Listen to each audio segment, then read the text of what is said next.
Yeah, man. I mean, I feel like you and I started very close together, right? Didn't I start? I started, I think, at the beginning of September or late August. But when did you start? Man, it's kind of a blur to me. I could look back on my videos, but I started just doing box openings, and basically, I was like, I really like opening boxes, and uh, then I was like, I'm gonna pull some cool stuff. Might as well record it. So I just like put my phone up, and then like all of a sudden one day I had no plans for it, and then I was like working on finishing my crew set. So I wanted to do the value of it. So I put together like a whole value tracker, and I was like, oh, I might as well record this. And then somebody was like, hey, this is really cool. And so then I just like, I'm just gonna start doing this weekly. So that's kind of where it went from there. Well, I think it was probably about, like huh? a couple months after. I don't know. It was probably what's after September? What month? October, November? It's probably October. Yeah. And you've been pumping stuff out nonstop, which is what I really respect. And what it's cool is when you started, it seemed like you are really good with your lighting and the visuals and all that stuff. You come from that kind of background, right? Yeah, so I do. I work at a church in West Virginia, and I'm the video director. The creative team director is my title, and then I do all the videography and a lot of YouTube watching. Man, I have 0 degree in anything, but a lot of YouTube watching. But honestly, like I don't have any lights in here right now. It's just like my monitors, and then up there is a light that I use for my videos when I'm talking to the camera. So I kind of when I started, I was like, dude, I don't have time to like set up lights and do all the work and edit.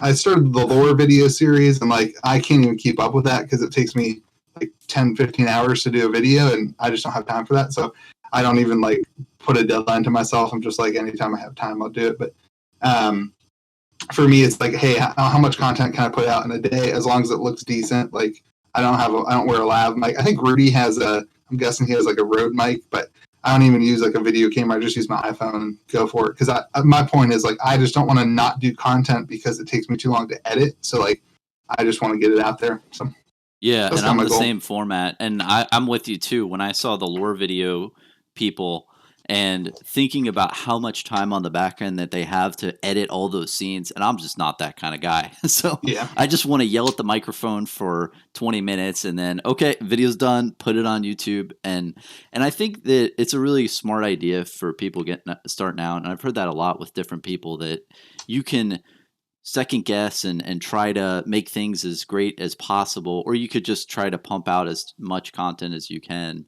nonstop. And yeah, I think one of the things I noticed with like my own relationship with like YouTubers, like I don't have a relationship with Rudy. I've never met the guy, but he's responded to my patron message once, so that's nice. I think like I come home and I like get on YouTube and I go to a content creator, and if they don't have a video that day, I'm like, oh, that's a bummer.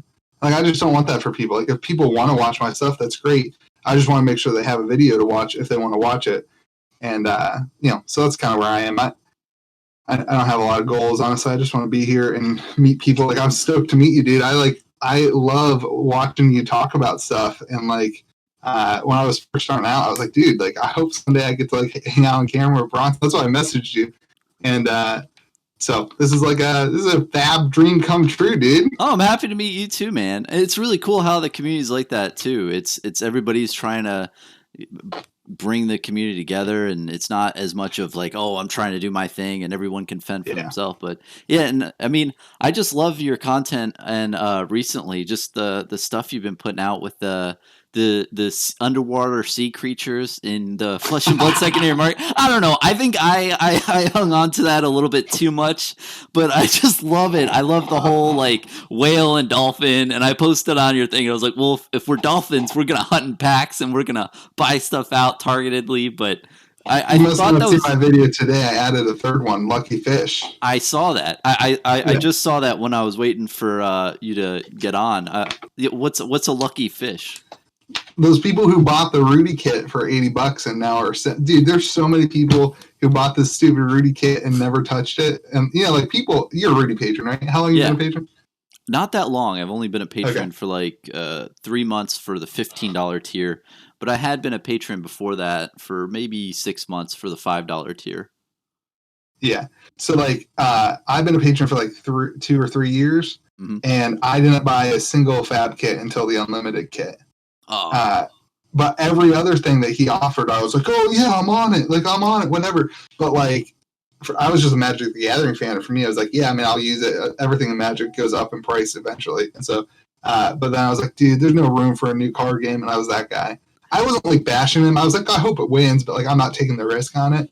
And yeah. then like when Arcane came out and it was sitting at like 140, I'm in like a group of people who are our patrons for Rudy, and somebody posted and was like, "Hey, this is a good deal, $140." And I was like, "All right, I'll bite." And WTR boxes had hit like 500, and I heard the print run was the same, so I bought 4 boxes. And then I was like, "All right, like I got to look at this." And then I bought some Crew. I started opening the packs. I just fell in love with the game, dude. Like the fact that you can Yeah. open a pack and like hit the cold foil, like.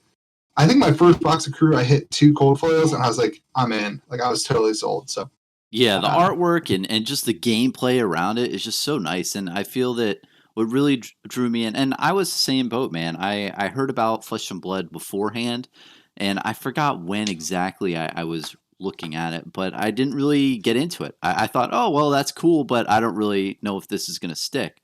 But then once I yeah, saw the first spike that happened for Flesh and Blood, I was like, oh, maybe I'll actually take a look at this game. And when I got into it, I thought, man, okay, there's something here. But yeah.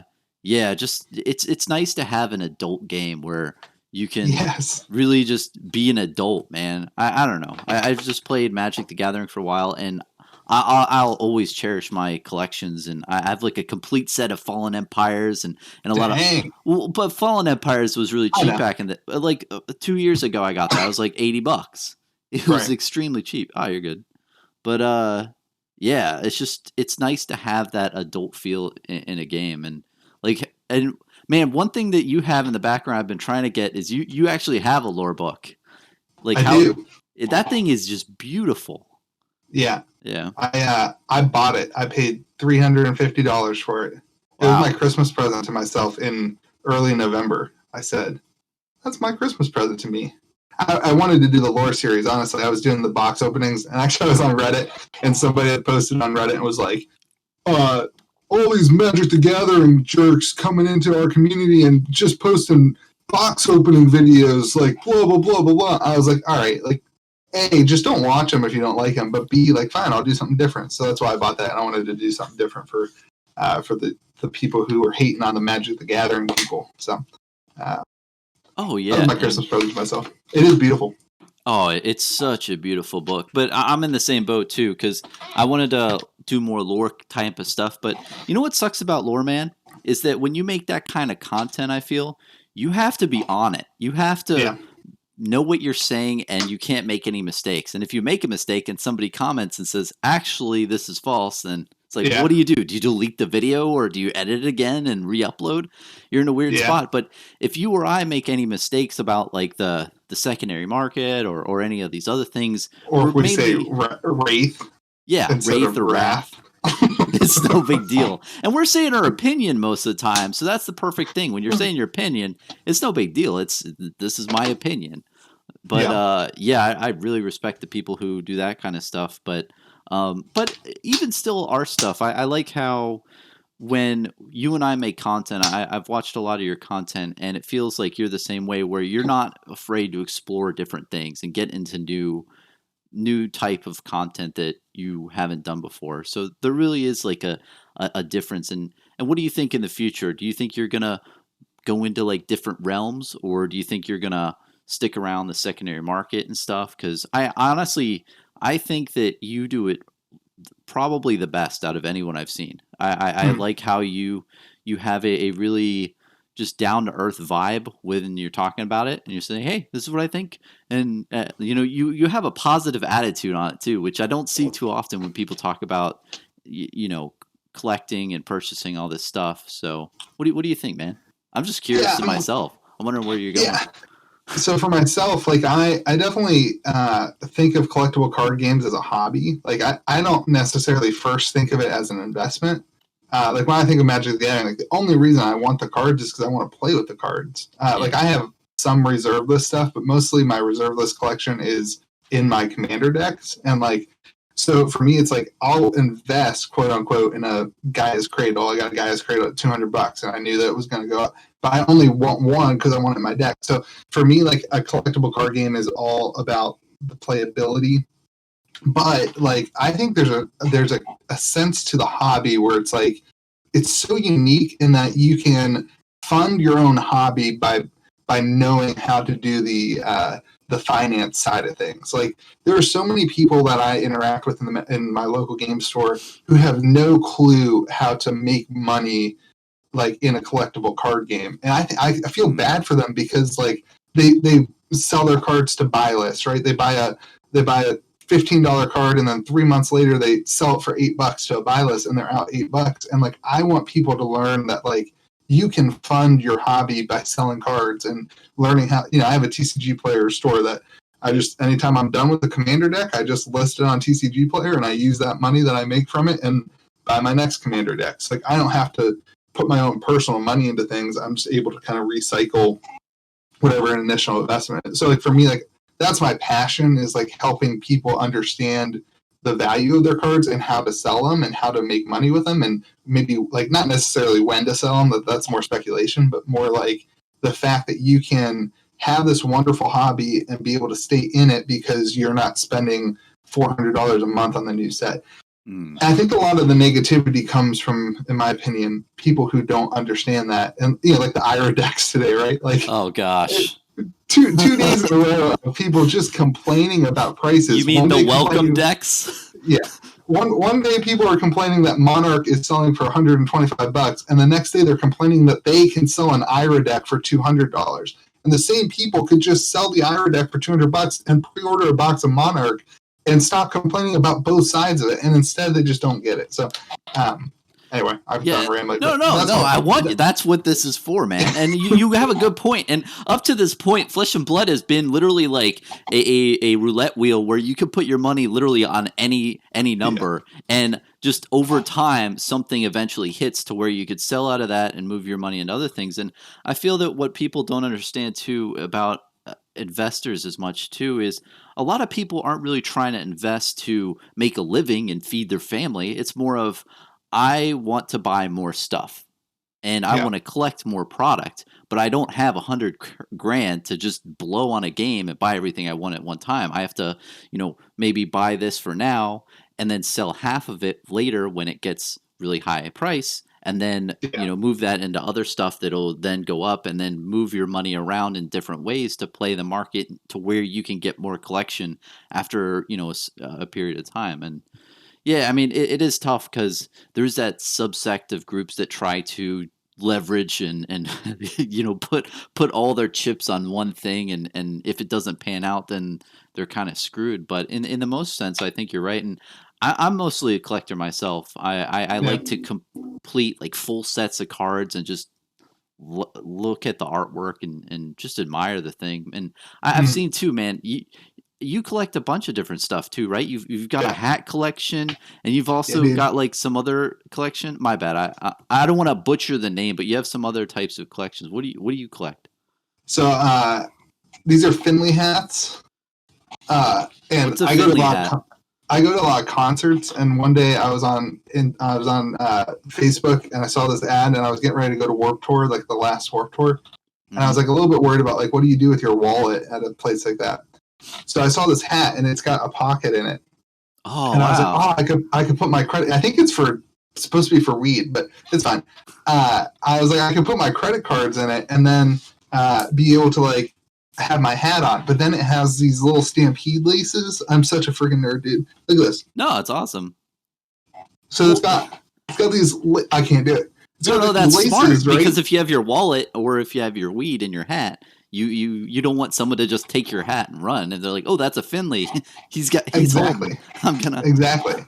So then I bought one, and then like I just kind of got into it, and then it's like one of those things like they started a Facebook group, and people just started buying and trading them. And then, just like people are complaining about Flesh and Blood cards, like the hats started, like some of the hats are worth like $60-$70. You paid 20 for it. And it's just gotten nuts. And so I stopped buying them because I ran out of room on my walls, and then I just kind of moved hobbies into Flesh and Blood too. So, but then I have a vinyl collection. I'm really big into music.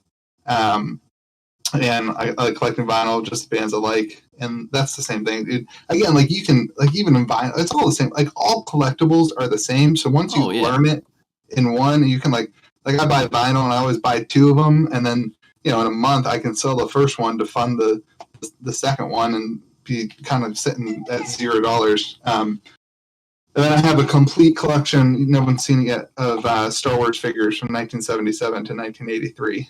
Wow, that's not the 1984 ones that are really expensive, but why the 84 ones jump? So Star Wars kind of died off in 83 after the Return to the Jedi was over, and they decided to do one more print run of different figures. So there's like 13 figures that came with this coin or whatever, and they just didn't sell as well, so there's less of them in the market. So they're worth like $400 each, but the ones I have are like 10, 15 each. And you know what? It's that provenance, right? It's that story around that moment with the low print run that really gets people's eye, I bet. Yeah, for sure. Yeah. And man, I'm the same way. I collect, I started to collect Roman coins a while back. I don't have too many of those. I'm really into old ancient history, but I also have a vinyl collection. And what's funny about vinyl is, have you seen when you have these like no-name punk rock bands, the kids are that's like, all I listen to. Yeah, they're too cheap to buy a bunch of records, so they say this is 1 out of 50. They're really limited, honestly, and if they ever become something in the future, those things could be worth a ton. But you could get them for like $5, and what they have like 3 songs on them, and it's just them yelling into the It's cool. I don't know. Does your completionist thing, I assume because you're a male at our age range that you play video games, does your completionist thing kind of transfer towards video games? Do you always have to like complete a story? Not really. For video games, not as much, which is odd. But I have seen that in people where they want to like complete all the objectives in games. I think I've just gotten so overwhelmed with games, and it doesn't feel like it's easy to complete, and all that stuff is hard. And I think it's funny too. Have you seen the guys who are extremely into completing stuff, and they play like Dora the Explorer game, and the whole time they're like, I hate this game, I don't want to do this, but I need to complete all the objectives. Or like Barbie's Mansion. It's just, oh geez, that cracks me up. That guy that does it on YouTube, dude, I mean, that's a great, like, that's such good content, because who else is going to complete the game? Yeah. So he's like the only person on YouTube that even tries it. Yeah, when the SEO or whatever for that content is he's probably the only one. Yeah. Yeah. That's great. I can't keep up with video games either, dude. Especially like the Star Wars one. I feel like anytime a Star Wars game comes out, I think they just announced one today actually. I'm like, oh my gosh, I'm like 3 games behind, and I never finished them because it's, it is what it is. Yeah, I don't know about you, man, but when I get old, I want to I want to look at all the old games that I wasn't able to play and just bum rush it. Because, I mean, that's what you have when you're old, is just time on a couch. So, seems like a good opportunity. My collecting actually started with vintage video games. When I was in high school, it was my senior year, and I was just driving around doing some yard sales just because I was bored. I came across a Legend of Zelda NES game, and I got it for like $1. And I looked it up on eBay, and it was worth like $25 or whatever. I was like, oh my gosh, I made $24. I'm going to be rich. And so then I was like, oh my gosh, I could do this all day. So every Saturday I would get up at 7 and go to yard sales and buy all the vintage games. It was like before people started doing that. And, it was before they really caught on. So for like 3 years into college, I think I made like 15 grand or something like that in the first 3 years doing it. And I had this huge collection. And then when I moved and got a wife and got a real job, I actually sold all my games. That's how I started my photography stuff, my business. So that's where I was like, it's like such a cool thing to be able to have a collection. And then like when you're done with it, you can just like put it up and fund a new hobby. And so that's what I love. Like that's what I love about hobbies. And but you know, like Magic the Gathering is one. Yeah, and like Magic's different, and I think Flesh and Blood will be. I know Flesh and Blood will be different for me, but where it's like I don't sell Magic. Like I have like 15 Commander decks that I will never sell because I've played so many games with them, and they mean so much to me. And like my reserve list cards, I'm like, no, like I love them. Like I've had them for so long, and like that's different. And like some of the stuff's different, but for me, like those vintage games. Honestly, what happened is people started proxying, and like I was like, oh, okay, so like. I can just go buy a proxy and like have for like Magic the Gathering. No, for vintage games. Like what happened is people started making these like an N64 cartridge that you could put a SD card in with all the games. And so like instead of having a shelf with all your games, you could just like have the N64 hooked up all the time and say I want to play GoldenEye and load it and it would work. And I was like, I'm not going to sell my games and buy one of those because it's way cheaper and, you know, I can still play the games. And did the market really go down after that substitute? I don't know. Yeah, I mean, I'm not sure that really killed it, but the proxy games definitely have, like you can get on Facebook Marketplace now. You can see it all the time for like $40. You can get 5 games that used to be $100 each. And so, yeah, I think that's killed it. But it's different than card games because it's like I don't know, it's just different. Like there's no competition in playing a video game that is proxied, right? Like you can't if you go to an LGS and use a proxied, we'll call it Gaia's Cradle again. Like someone's gonna be pissed at you. So if they find out. And what's up with the graded games compared to like Magic the Gathering or Flesh and Blood? Is the graded video games, is that market really hot? And is it the same thing where if you have a graded video game that is insanely high rated, then the price just is insane on it? I'm not sure. I think mostly graded for video games is sealed boxes. Oh yeah, I think you're right. I've never sent anything. I still haven't sent my chart in to get graded. I've never sent anything to get graded. So I'm definitely not the person for that. Sealed box grading, though, that sounds so shady to me. I mean, somebody could ultimately open it up after a couple of years. It's just a brick or just some fluff inside. Somebody resealed the whole thing, and I don't know. And that's what scares me when you see all these posts online with the for Flesh and Blood even too, the booster boxes and the loose packs, man. I mean, what are Welcome to Wrath Alpha going for? Like $3,000? I mean, that's a lot of incentive. And they don't even have the seal, the seal on it, like the Legend Story Studios seal. Yeah, that's true. You just take Saran wrap. I mean, did that's more than that. Oh my gosh, there's this one post, right, where somebody literally they were selling this Welcome to Wrath booster box, and they said sealed, and they literally got a Ziploc bag over it, and you could see the extension, and they didn't even try. And I typed back, I was like, I'm just ashamed. I mean, that's horrible. You put some pride into your work, man. I mean, at least give an effort with that. That's so depressing. Yeah. Sometimes it's a little bad, but another thing, man, too, and I've talked to a couple people. So I talked to Tony recently, right? Or he goes by AC Whammy. But the play mats, man. There's this one on eBay. Have you seen the Fandale's Spring Tunic? Yeah, there's only a couple of those, right? Someone's selling proxy ones on eBay. Someone's selling proxy ones for like $200, and they don't say like, "Oh, this is legit," and they have the Legend Story Studios logo on. I don't know. It's really shady. But that's scary, man. Like, there's tons of people who just buy those and they think it's legit. Someone's printing them out for $10 a piece. And it's hard to, like on a card. I don't know if anyone's figured it out yet. I took a look on a jeweler's loop. Like on a Magic card, if you go to the green dot on the Magic card and you put it through a jeweler's loop, you can see like a red L if they're legit cards. I think it's reversed. I don't think it actually stands for legit. I didn't know about that. Yeah. Oh, yeah.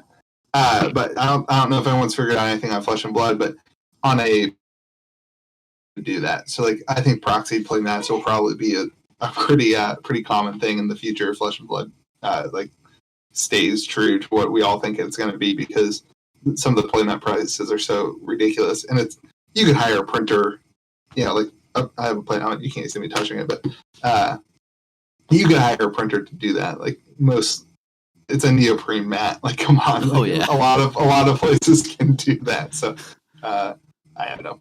Yeah, $200 bills. And I'm wondering too. So we talked about Rudy earlier. So it seems that each time he releases a new thing for Flesh and Blood, it seems like people are slowly figuring out, okay, there's money in this. It's going to make money. Do you think that'll ever dry up? I mean, with the promo cards that are released, maybe it's just the time window of how long it will take for you to cash out of your promos are going to change. But from what I've seen, it just seems like everything is a good deal. You can at least make your money back, but probably $50 or $60 more. What do you think about that? I mean, I think so. Like, I just pulled up the Flesh and Blood fan page, right? Mm-hmm. Right now, there's only 2,900 people on the Flesh and Blood fan page. That's probably less patrons than Rudy has. Yeah. I know that's like, oh my gosh, to think about how much money Rudy brings in on Patreon, but like, I don't know how many it is, but I'm guessing that Rudy has more patrons than there are in the Flesh and Blood fan page. I would guess like almost 5 to 10% of his subscribers at least are patrons, so that would put him at like, I don't know, I don't want to say any numbers, but 15 to 30,000 patrons. Not necessarily at the $15 tier that's getting boxes or anything, but and so I think eventually those numbers have to offset, and until then the patrons are going to be driving the prices of those promos. I mean, they're just going to sell out so fast, and there's so many more patrons, I'm trying to say, that are getting the product. There's so many more patrons in his thing than there are people actually in the Flesh and Blood community or whatever, so they're driving the prices. I feel it. Yeah, and it's just interesting because I feel that with the last couple of things that he's done, it hasn't sold out as fast, which is good. I like that. Mm-hmm. So the signed playmat bundle for the Christmas special at the end, that thing took a little bit. But if you look, he only sold 269 of those. So in the future, if someone says, hey, 1 out of 269 playmat, that's pretty low, especially if this game goes off the ground. And then the recent sale with these other Hero Rainbow Foil promo cards, I know they're Rainbow Foil, and I know they're in the Armory kit, but all it takes is one post that says, these Rainbow Foil heroes are 1 out of 4,000. and it's just like the welcome decks. And I don't know, man. I think people are going to hate on Rudy. I mean, look at Magic the Gathering. People are going to hate on. Everybody hates the loudest voice in the room. It's just the way it is. I'm usually the loudest voice in the room, and in terms of like I'm talking about real people, right? Like everybody looks at the loudest voice in the room and says, "Oh, they're just talking out their butt. Oh, they don't know what they're doing." And sometimes I'm not sure that Rudy does know exactly what he's doing, right? Like I'm not sure that he knows when he says a print run that it has like I'm not sure I know he knows his like opinion matters, but like if he knows the extent of what it's going to do. And a lot of times he's just saying stuff that has already happened. Like Iridex yesterday were selling for 140 already. And so like, I mean, that's already a fact. Like that's ridiculous. And then he said it and then it jumped up to 275, I think, at one point at peak. So I mean, he definitely has an effect, and his patrons definitely have an effect because they hold stuff. Like I said, like I know lots of Rudy patrons, and they don't sell stuff. Like they want it for long-term collecting because they're diamond. Yeah, they're diamond hands, man. Everybody has the FOMO, right, of like missing out on short-term gains. Like these people have FOMO of like what's going to happen in 50 years. I mean, their hands are like rock solid diamonds, dude. They're like, they're not moving on stuff. Like use me for an example. Like I have sealed Magic the Gathering boxes not to sell in 10 years, to draft with my friends in 10 years. Like, and I don't even have friends that draft now. I just want the ability to draft it when it's like a $200, $500 box. Yeah, that'd be legit. Like, so having something really expensive in the future, and then you're like, hey, this is a good moment. You can't do this too much now and get that nostalgia. But just talking about Rudy, I think it's tough, man. I feel that what's nice is with you and I, we're passionate about Flesh and Blood, we could talk whatever we want about stuff and we won't move the needle at all. I mean, we might move it a tad, who knows, but I can't imagine having that many followers and you want to talk about things that are happening in the Flesh and Blood realm, but then you know that if you talk about it, you're throwing a 20-sided die on how much people are going to take this information and just run with it. And sometimes you crit and you get a 20, and sometimes you get a 5 and it doesn't move the needle too much. But having all that clout is, I don't know, must be a really interesting thing. Yeah, and I mean, there's a lot of trust from the community towards them. I know there's a lot of hate towards the community towards them too, but like for him to come out and say something like, hey, I think, Kaladesh is going to be $300. It took forever for it to get there, but like some people just trust him and just go with it. And I think there's a lot of trust too. I think he's proven himself to be like a guy who doesn't like necessarily, I don't know, maybe I'm wrong, but he doesn't like cash out on, like he's pretty honest. Like back when reserve list stuff was crashing, he was like, do not sell me your cards for 50%. If you want to sell me your cards for 50%, I'll buy them. But do not sell me your cards at 50%. And now he can't even post the video about it because he made like 800% off of those cards. Like I've run the numbers. Like the cards are up 700% or so. I mean, it's crazy. So I don't know, man. Like I think like I think he's super honest in terms of like, this is what I think and this is what I feel, and take it with a grain of salt.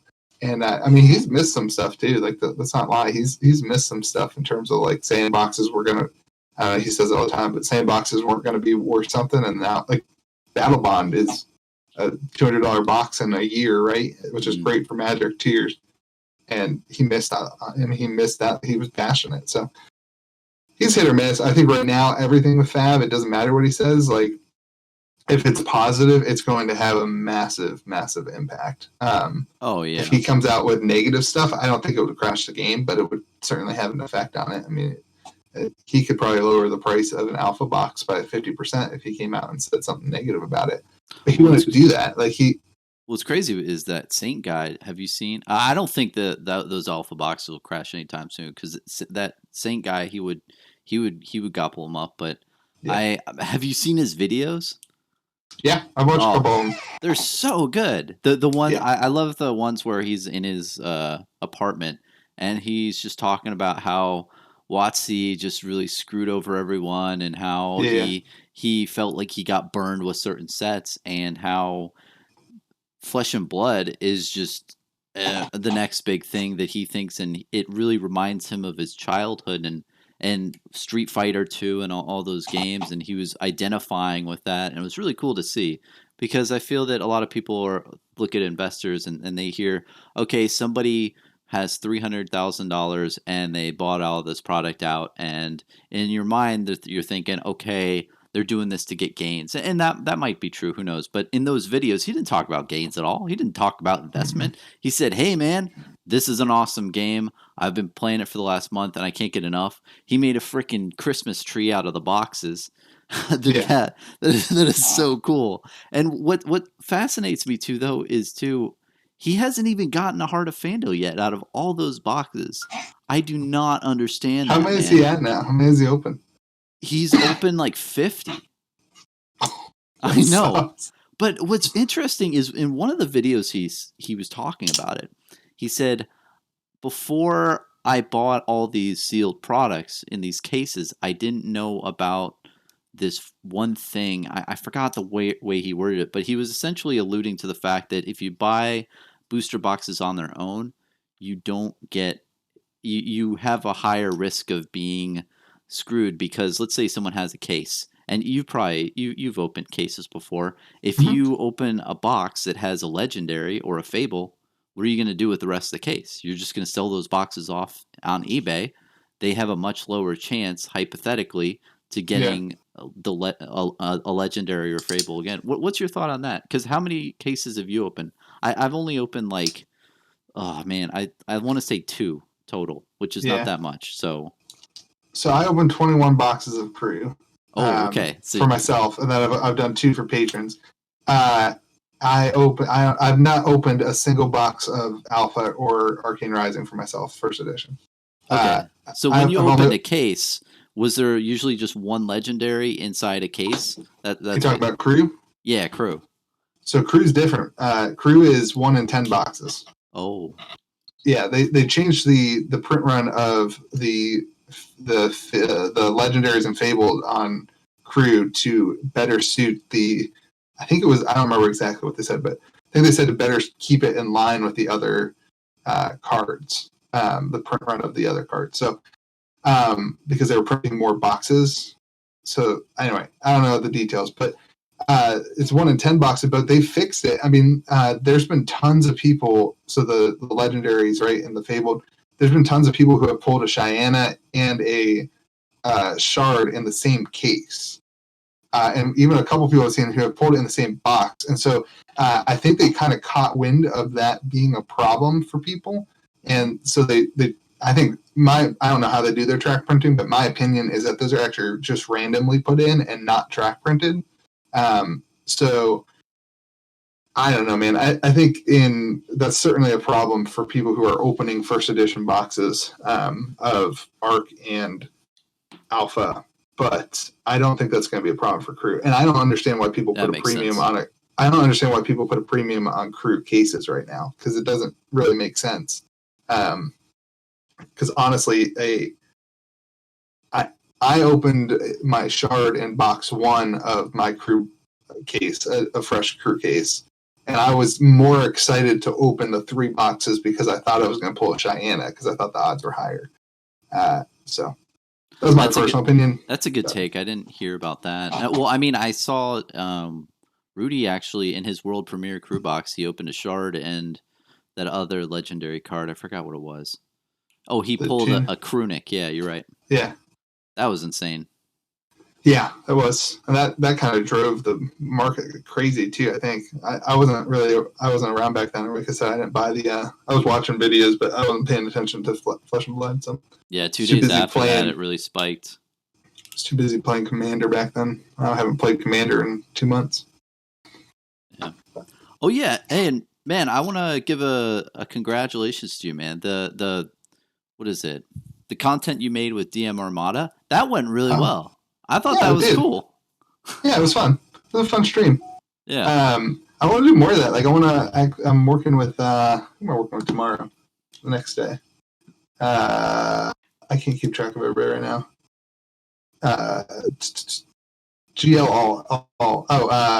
Intrinsic. We're gonna do a game or a talk or something. I don't know, a couple days.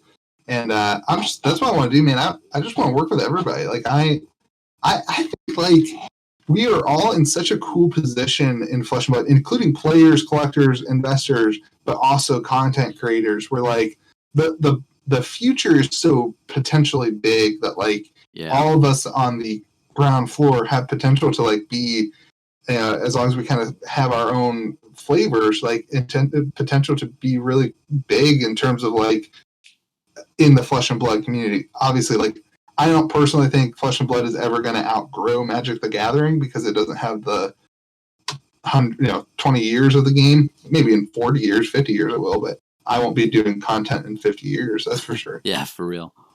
But I don't think I'll ever like be able to quit my job because of Flesh and Blood. But like I think all of us could be able to have some cool,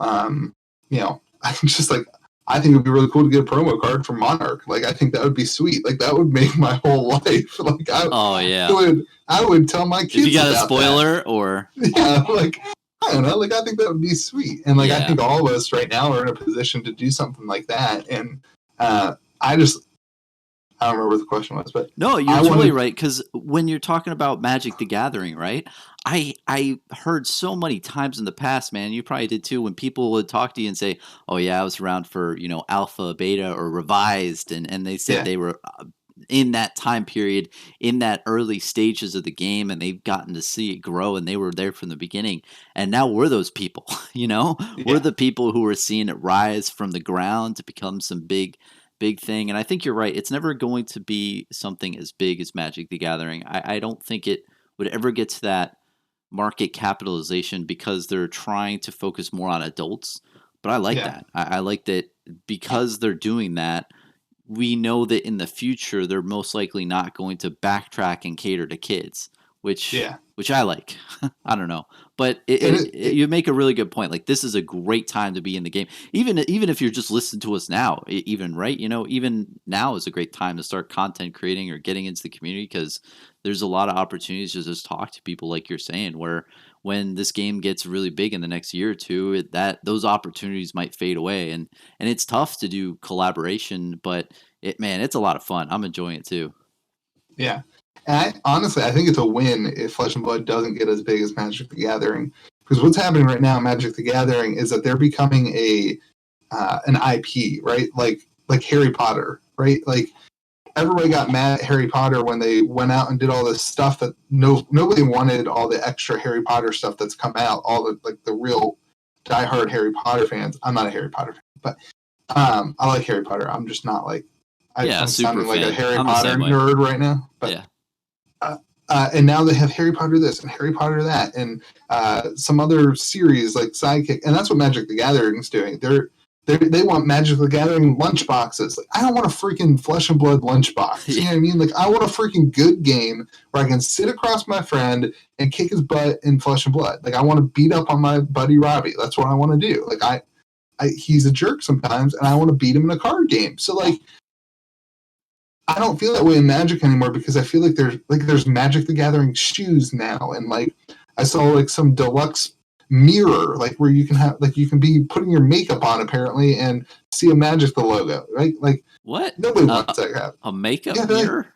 no, it's not a makeup mirror. I was just making a joke, but it's like it's you like got me. wall, I was like, I wouldn't put it past him. it's like a wall thing, like a mirror wall image thing. Oh, It's like I don't want that crap. I just want to play a game and like. That's what I think. It's like I don't want Flesh and Blood to get to the point where it's an IP that's worth money to like the Netflix thing that Magic's doing, right? Like that's kind of cool, but like I don't need that out of a card game. Like I want a healthy secondary market because that's what I care about. I want a fun card game. Those probably switch those. And I want to be able to sit across my friends. What I would like to see is like a really, really good multiplayer format. And I know we have Ultimate Fight Pit. I just haven't played. I've only played 2 games of Ultimate Fight Pit, but I haven't played it enough to know if I like it as much as Commander. But that's for me like the ultimate dream. That's the only thing keeping me in Magic the Gathering is Commander. So if we could get something that's like a Commander style, completely feels different than the regular base game, like I'm sold. Like I'm in. Like I'm out of Magic, and I'm never gonna be out of Magic. But you know what I'm saying? Like I don't need the IP. Yeah, then you're going to focus a lot more. I mean, it's really interesting that Ultimate Pit Fighter. Yeah, I hope they do more of a PvE thing because I played. Yeah, I saw your video on that, dude. That was sweet. I actually made a video that night. I didn't post it, like as a recap of what you said because I had some ideas off of it. Oh, please, yeah, go for it. Then I was like, I don't want to do that. Like, I don't do it, man. I honestly, I don't care. You can post anything. Do a conspiracy theory of me too. I don't. Have you played any? Wait, sorry. Let me back up. I want to say one thing to your. You kind of said all the people who talk about being around for Alpha, Magic the Gathering, and Beta. I think that's a huge responsibility for us. Like, there wasn't YouTube 20 years ago in 1995 when Magic the Gathering came out. Yeah, nobody could document the numbers and the fun, and we every now and then Rudy will post like a magazine with the prices, and that's cool. But like, I feel like we have a responsibility to like document what's happening in this card game because I do believe in it, and I do believe that like in 10 years my kids will. Maybe it does go downwards a little bit, and some kids do start playing it. I think middle school, high schoolers could play this game. Yeah. No, and some of these videos will age very well. Like some of mine in the early thing, I was looking at I Have a Fiddy, and I was like, oh, this card's $500 or $600. I don't know if this is really worth it. and it's like, you can definitely get that feeling of what it was like back in the day in 100%. That time period versus now you think, oh my gosh, this card is ridiculous, and it there's nowhere to go buy it up. But back in the day, before the TCG player and Channel Fireball thing, there was a different sentiment. And even now, this is a really important time period where people are just really concerned with the the product in general and getting stuff, because you can't get any product out there now, and you can't pre-order stuff for Monarch. You just can't Right. get it. But you made a really good point, man, that this is really, if this game does go 10, 20, 30 years, which both of us think it, Yeah. I definitely think it does.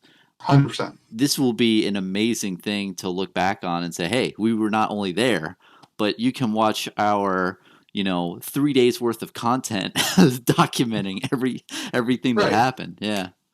And not even, I'm not saying that just for like us, like personally, but like for like about 6 months ago, I listened to a podcast that was a guy who did 10 episodes documenting the beginning of Magic the Gathering. He had conversations like this with like the person who put on the first tournament in New York City, right? Like, and just listening Wow. to that and how cool it was for like the people who were taking risks on it, and the people who were like quitting their job. He was like talking about to a guy who quit their job to like go and make Magic the Gathering tournaments, like before that was like a thing that Channel Fireball did, right?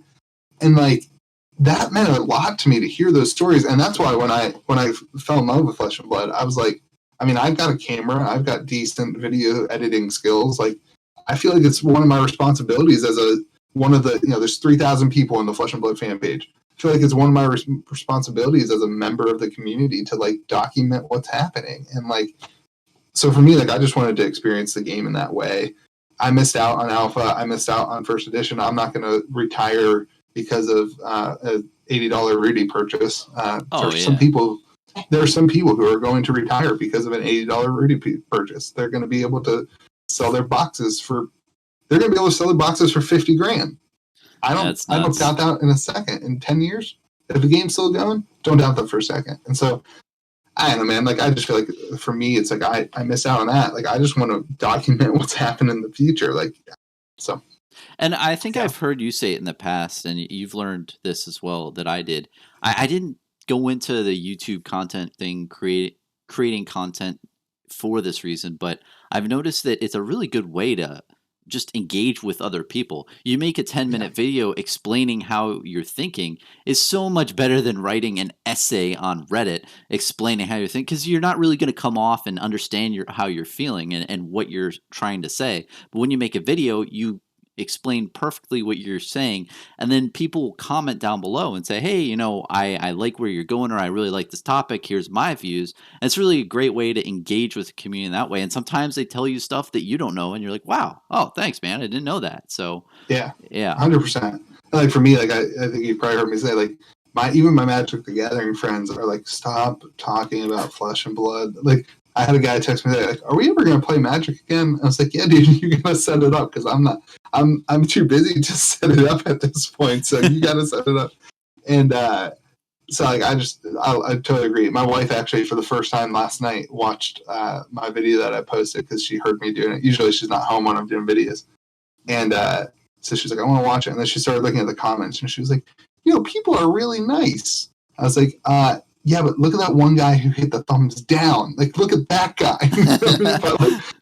But you're right, man. Like, it's like so cool to be able to talk about things and then hear other people's opinions. I love like replying to people that are like, well, what about this? I'm like, yeah, but what about this? And they're like, no. And I'm like, oh, you're right, I'm wrong. Like, that's awesome. And it's okay for us to be wrong too. Like, exactly, because we're doing opinion channels, and that's the best thing is, we don't have to worry about being 100% correct, but it's just really cool to just engage with the community in that way.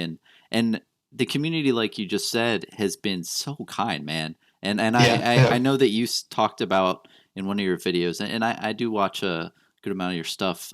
You talked about when you went into an LGS, and it might have been an off day, but you went up to a couple players and you said, hey, I want to play Commander. And they just stared at you, and you're like, and you just walked away. And I kind of had that experience too, where I always wanted to play Magic the Gathering in a local game store, but I didn't know how to approach people, and everyone all seemed like they had their thing. But with the Flesh and Blood community, especially online, it seems like everybody's just very nice and welcoming, and especially because I feel that everybody wants to see the game succeed.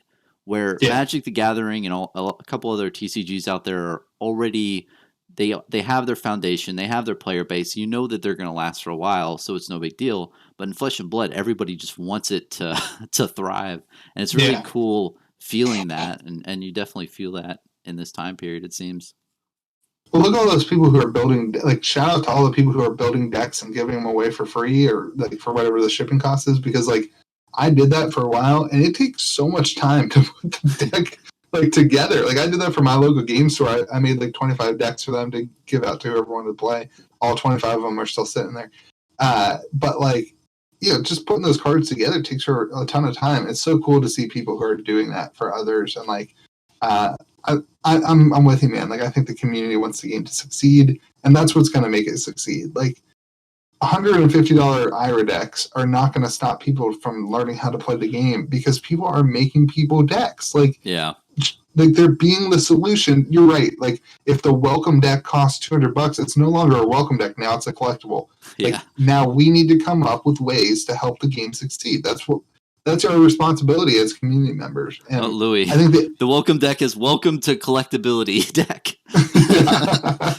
But I mean, but you have a good point, man. All the cards in that deck you can buy on the secondary market for that are in like Crew, right? And other expansion, the Welcome to Wrath Arcane. I think Welcome to Wrath and Crew are where the cards are in, right?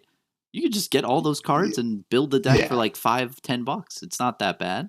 I don't know. Yeah, and like you don't even need that exact deck. Like, come on, guys. Like you can throw together, like all you have to do for this game is to take all the commons from that set and a couple generics and put it together, and you've got welcome decks to play against each other. That's how I taught all my 8 friends who are playing right now. That's how I taught them how to play. They haven't bought any cards. Like that's just how we've played around the kitchen table. And like, I don't know. Like I just don't get it why people are so upset. But who knows?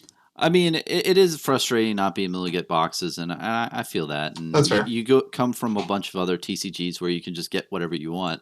But I do think, and I released a video recently, there is a fallacy in that statement. It's like you don't like that, and I understand that that's frustrating, but you don't have opportunities like that to buy stuff because it's a really popular game, and a lot of people have realized that recently, and that's why the prices are going up. And if everything was available, then there wouldn't be as much hype currently. But people definitely have to start playing the game, and I'm with you, man. And I feel Noxious has really stepped up recently. He made a bunch of budget deck builds on FabDB, and then he started collecting a bunch of bulk, and he's going to distribute a bunch of decks around. But tell me about, so you do a bunch of patron box openings and then ship stuff out. So man, I wanted to do that too, and I have some stuff I could give away, but man, I don't want to deal with shipping and handling and dealing with all that stuff. How hard is that? And editing is another, like editing and shipping. And like I'm not about that life. Yeah, I mean, I made a decision like a year ago to start my TCG player store, and so every night I come home, hang out with my wife, hang out with my kid, put my kid to bed. My wife usually works nights or evenings. And I sit in front of my computer, I print the shipping labels and the packing slips, and I ship cards and watch HBO Max and watch Rudy and watch you and watch all the content creators. I just watch you. That's what I do when I watch YouTube. So I have like anywhere from 5 to 25 orders on TCG Player a day, and so that's why I ship my cards. And I've got a pretty good system for shipping cards. And so then I was like, all right, I'm already going to do this, and I want to do box openings. But the guy on Reddit said that box openings were boring, so I wanted to make box openings more fun. So that's why I added the random pack, right? Like where randomly I say a word, and the first person who comments gets whatever in that pack. And it's like my favorite pack of the box because it's like I haven't had anything good yet. But and for me, like I just put that card in a sleeve and I mark it with a thing, and then the guy emails me, and I add it to my order on TCG Player. So it doesn't really add that much time because I'm already doing it. But then, patron boxes, I mean, it takes like 10 minutes to ship them. It's not that big of a deal if you already got a system in place. And I've been shipping stuff, like I said, since college. I've been doing eBay. So, it's just part of my routine already. So it's not really that big of a deal. How do you print stuff with a label? Do you have like a printer with some? I just recently bought a Dymo label printer. I haven't even plugged it into my computer yet. But I got on eBay for my eBay bucks of $47. So I didn't even pay anything for it. But we're in the middle of a move, so I didn't even set it up. I just have an inkjet printer. It was $17 from Walmart. It was like the cheapest one, $17 and $37, something like that. Oh, And okay. that's how I print my labels. I buy my ink off of Amazon and on TCG Player, like you can print a label, like a TCG Player order thing, and then you just fold it right and you just shove it in a windowed envelope. And I have these little bags, these little team bags right here that I put yeah. Because I tried to do the eBay thing for a little bit, but man, I was just not good at it. I would just put the forever stamps on there and put them in a top loader and send just single cards out. But there just wasn't a lot of money into it, and it just took up a lot of time. Even with the content creating relevant, it takes a lot of time. So doing that on the side is tough. But I would definitely love to make some stuff in the future, especially with unlimited stuff. If unlimited bulk got to reasonable prices to where I could just contact the store and they could just give it to me, I would definitely like make decks and then just drive to my local game store and give it to them. And okay, now it's on you. I think that's smart that you did, because honestly, that's really driving people into the stores, which is where you want them. And you're also giving them out without having to pay all the shipping and fees associated with that kind of stuff. Yeah, so I mean, I think for the content creation side of it, like I have a problem. Like I can't fall asleep till like 2 a.m. anyway, so I just like to stay up till 2 a.m. I get up at 8:30. That's kind of my routine.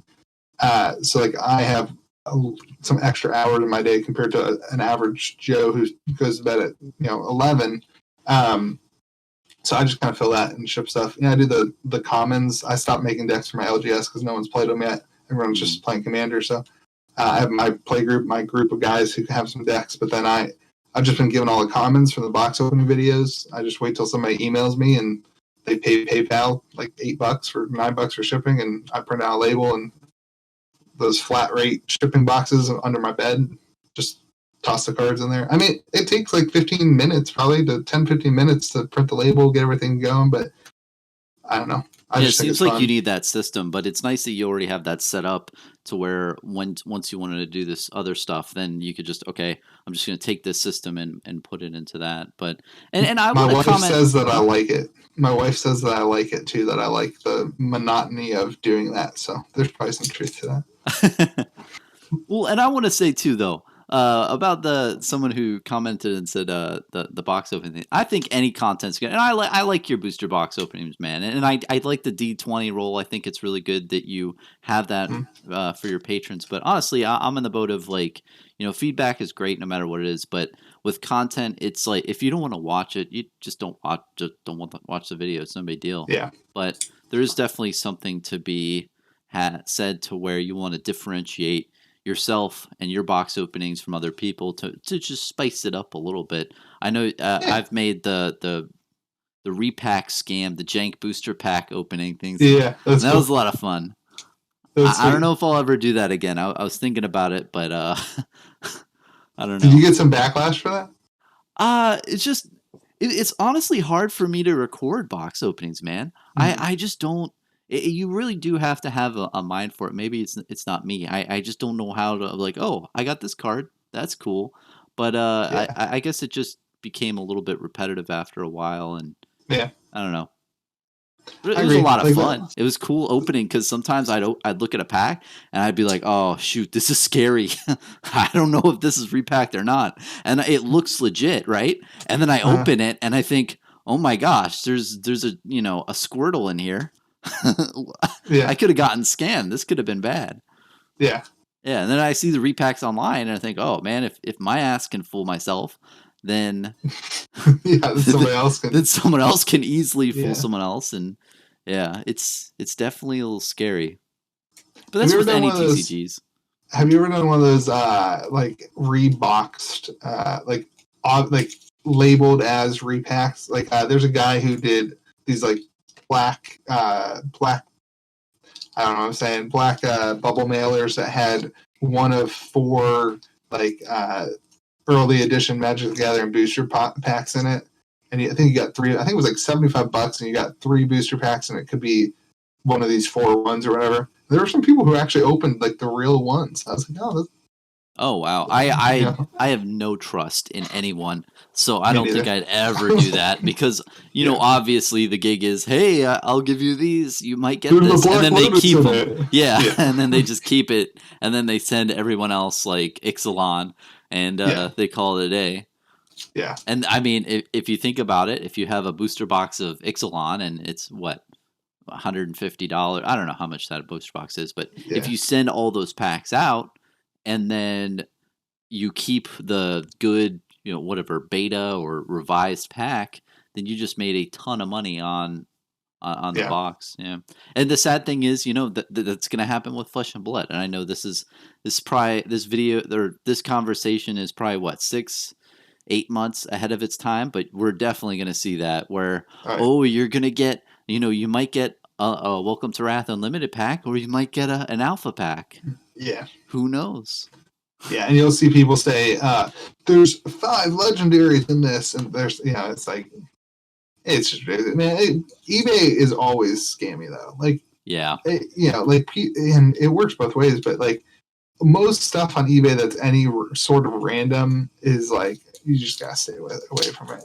I mean, yeah, right now there's no excuse for anybody buying anything on eBay because the Flesh and Blood marketplace on Facebook is super active. And I mean, selfishly, because of my EV videos, I don't want people buying on the marketplace because I don't see the data as easily. But like, it's like you should buy cards on the marketplace because you're not paying shipping or you're not paying taxes and they're not paying eBay fees. And sometimes most people will offer free shipping. So like, I don't buy anything off of eBay.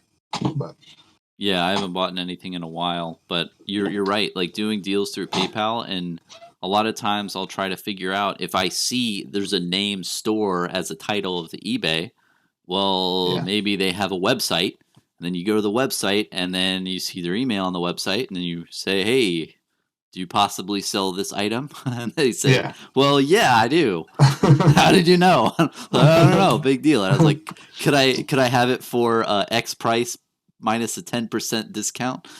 Yeah. And you can do deals like that. I don't know if that's really within certain policies or whatnot, but hey, I mean, As the seller, you're not breaking any policies as a buyer, but as a seller, they're like, shouldn't technically do that, but they are a legit store, so they can really do whatever they want. yeah. But Well, I mean, technically, as long as I think if you, I've made the mistake in the past, and I don't know if you've done it, but I've done the messaging thing to the seller on eBay. I'm like, hey, what's your email address? And eBay does not like that at all. yeah, they They don't will use that. And flag even it. They will give as a you seller, it'll block it. oh yeah, they'll give you a huge warning and say like, Yeah. do not do this. This is against every policy we've ever written. So it's funny how that is. But I actually bought my Cheyenne like that. really, I messaged. I know the guy on Facebook that I bought it from now, and like he was like, "Oh, I'm part of some group," and I looked up that group and was like, "Hey, I think this is you." And I sent him this like weird messenger Facebook like, "Hey, I'm trying to buy a Cheyenne. You got one?" And he was like, "Yeah." I was like, "Stop replying to that guy on eBay because it's me." And I got it for like $100 less, and he saved I think $120 on fees, so he made out $20 higher than he would have. oh wow. Well, yeah, I So, mean the fees are pretty high on eBay. I feel. I mean, yeah, the it's like listing fees, 11%. Yeah, 11%. Oh man. Plus PayPal takes 3.2%. You lose out on like 14% or something like that. Isn't PayPal doing like the same exact thing? Like PayPal is covering you for your purchase. If something goes wrong, then that 4% covers that. So, and at the end of the day, eBay is just having a referrals fee for 11%. Yeah, but I mean, it is nice for some stuff. Like a lot of the people actually overseas buy. I've noticed on Flesh and Blood, because I'll list some just random cards that I haven't moved on TCG Player. I'll list them on eBay just see if I'll move there. Because I honestly don't have time to keep up with the Facebook stuff because it just takes so much more time. I can just list something on TCG Player or eBay and forget about it, and it will get sold eventually because I don't have to update the list. Anyway, and tons of stuff goes international shipping because they can't get product, so they want the product, and the only way to get it is to buy it on eBay in America and have it shipped globally. So it actually is kind of nice in some ways because people who can't get the product are able to get product at American prices, which sometimes, if we're healthy, dip down to the $90 a box. And if they would be paying $175, $200 in their hometown, and they can get it for $130 shipped, it works out well. So pros and cons, man. Everything has pros and cons. Yeah, definitely. And yeah, I mean, it all depends where the deals are. And if you're a seller, I feel it's really the price for cards sometimes on eBay, you can get a lot more than TCG Player. I definitely have seen that the amount of price on cards on eBay is a bit much, but it's probably due to PayPal's buyer satisfaction. The TCG Player is pretty good too as a buyer, but it protects sellers better as well. So probably some of those more people. Probably for some of those more people being willing to sell on TCG Player, because I know a lot of people are skeptical of eBay because there's so many scams from a seller perspective, the buyer scamming the seller. So TCG Player protects the sellers a little bit better. So KitchenTableTCG, how did you come up with that, Louis? I had a Instagram account like 2 years ago that I did for Magic the Gathering, where I was like opening packs. And I was like, I'll just like record myself opening individual packs, post it. So I had like 150 followers on KitchenTableTCG on Instagram. And then nice. I got bored and it just kind of was a little hobby that died off. And then when I decided to start doing Flesh and Blood, I was like, I'm going to like do this on YouTube. I actually have a personal YouTube channel that I did a series called Now I Know Things, where I like kind of did a deep dive 10-minute video on a specific topic and kind of researched it, whatever. And like I had like 300 subscribers, 250 subscribers, whatever. It was like all my friends, right? Like all the people around me in my community, and just no ability to grow it. And I just got really frustrated with it and angry at myself and really discouraged, honestly. Like I would be like really depressed because I would put 20 hours into making a vlog and then like nobody would watch it. And so I just kind of backed out of that and was like, all right, I want to do something else for YouTube and give something a shot. And so I just started recording the boxes, and then I was like, I need a name. I was like, I already have this Instagram account. Might as well go with that. I did not know that it is also a shop in South Carolina. Do you know this? Oh, I've seen that shop on TCG Player. Yeah, tell me more about that. That's not me. I do have a TCG Player account, but it's not KitchenTableTCG. I bet a lot of people are confused about that because it's the exact same name, and you're like, a big YouTuber, so they're like, oh, it's that guy. No, we've talked. Me and Gavin have talked. Gallon. I think it's Gallon. And we're both cool that like he's like, your content is not like offensive or anything like that. And I was like, as long as you ship your orders and everyone's happy, that's fine. I've had like 2 people email me like, hey, where's my order? I love your YouTube videos. I'm like, hey, thanks for watching, but I think you're confusing me with this guy. I forward him the email and he handles it. So it's been pretty cool and it's fine. And what I want to do, dude, is like when we can get out of this stupid COVID, like I was like, dude, let me come down to your shop and like, let's do an event down there and like celebrate and make a joke out of it and whatever. And does he sell Flesh and Blood? Oh yeah, dude. Yeah, he's like the #1 Flesh and Blood seller on TCG Player. Wow. And like before my channel was anything, he was like as soon as TCG Player launched, he was the #1. I had no clue, bro. Like I had That's crazy. No clue. Like I did not jack it. And we talked about it. Like he messaged me, I think when I hit like 100 subscribers, he messaged me. It was like, hey, let's talk about this. I was like, yeah, dude, like if you feel like I need to change my name, I really don't want to because I have the Instagram account. I own the website. I do web design and stuff sometimes. So I just went ahead and got KitchenTableTCG.com. And I was like, I own the website already. And like, I was like, I don't really want to switch. He's like, all right, that's fine. Like, it's cool. So it worked out fine. But. That's too funny. It'd be funny if you guys had some sort of affiliate thing in the future where you send people to him and you say, use my affiliate link to go to that shop. Yeah. I mean, it is what it is. It's fine. It's just a name. And we're in different states, so I'm not that worried about it. But it was funny. It was definitely like, oh, I don't want to change. I just got 100 subscribers. I don't want to change. Yeah, you don't want to change at that point. Anyway, it is what it is. But the reason, sorry, I didn't even really answer. The reason I have Kitchen Table TCG is just that I really believe that the future of card games is players finding their own places to play, whether that be an LGS or not. And maybe that changes with Flesh and Blood because they respect the LGS. But Magic the Gathering does not respect the LGSs. And so if you want to play Magic the Gathering in the future, you're going to be playing around a kitchen table. Hopefully Flesh and Blood skyrockets and James White cares about LGSs, so it provide. I know I've already talked to 2 or 3 LGSs in the past couple weeks who are like, the only money I'm making right now is by selling Flesh and Blood. Like, that's the only profit I make. That's crazy. And so, off the singles or sealed, both? Both. I mean, like, if you look at like a distributor price of a Magic the Gathering box, it's like $77, $78, $79. So that's how much they get it for? That's how much a shop gets. Like, my buddy down here, I'm pretty close with him, who owns a shop. Like, he pays $78 per standard booster box. He sells the boxes in his shop for $100. So after that, he makes $21. I mean, how many boxes do you have to sell to make 21? To make your rent $750. And then the singles. I mean, you open a box of Magic the Gathering for $78, and you don't hit $78 in value, so you don't make any money there. Yeah. So Flesh and Blood, they're getting the boxes cheaper than distributor prices for Magic the Gathering, and they're able to make more money because I don't really believe in Unlimited being over $100, and especially that they can make decent profit off of that.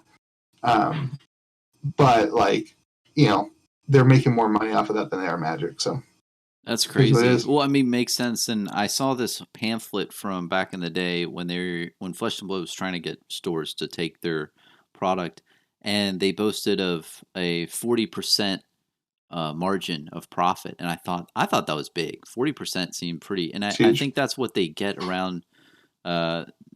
I don't know what the stores get the boxes for, but I think it's around 55, and then they resell them for like 85. I mean, $30, $40. But what's crazy is nowadays, when unlimited boxes, they're retail around $90 or $80 in the middle there. Now people are selling them for like $150, and that extra $50 is just pure profit in their. That's like doubling the amount of profit that you make on a box. Is just insane.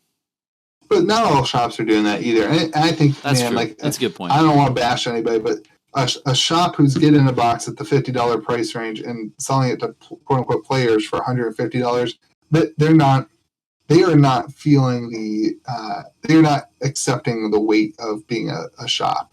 There are some great people on our Facebook marketplace who are shop owners who are saying, I will sell boxes at $100 even though they're selling for $150, but you can only buy one box.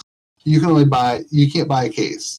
DM me and I'll talk to you about why you're buying the box. And they're like making sure that people aren't buying the boxes for $100 and flipping them for $150. And I'm telling you, man, that is what we will be going back to in 10 years and saying, this is why the game succeeded. Because people who are buying boxes and selling them for $150 to make the quick buck don't believe in this game. It's true. The short-term focused people, but the hodlers are really going to make out long-term. I mean, the short-term stuff is really not, it's really not smart. I mean, even just investing short-term, or even just if you believe in the game in general, I feel that those quick plays are not really going to be smart long-term.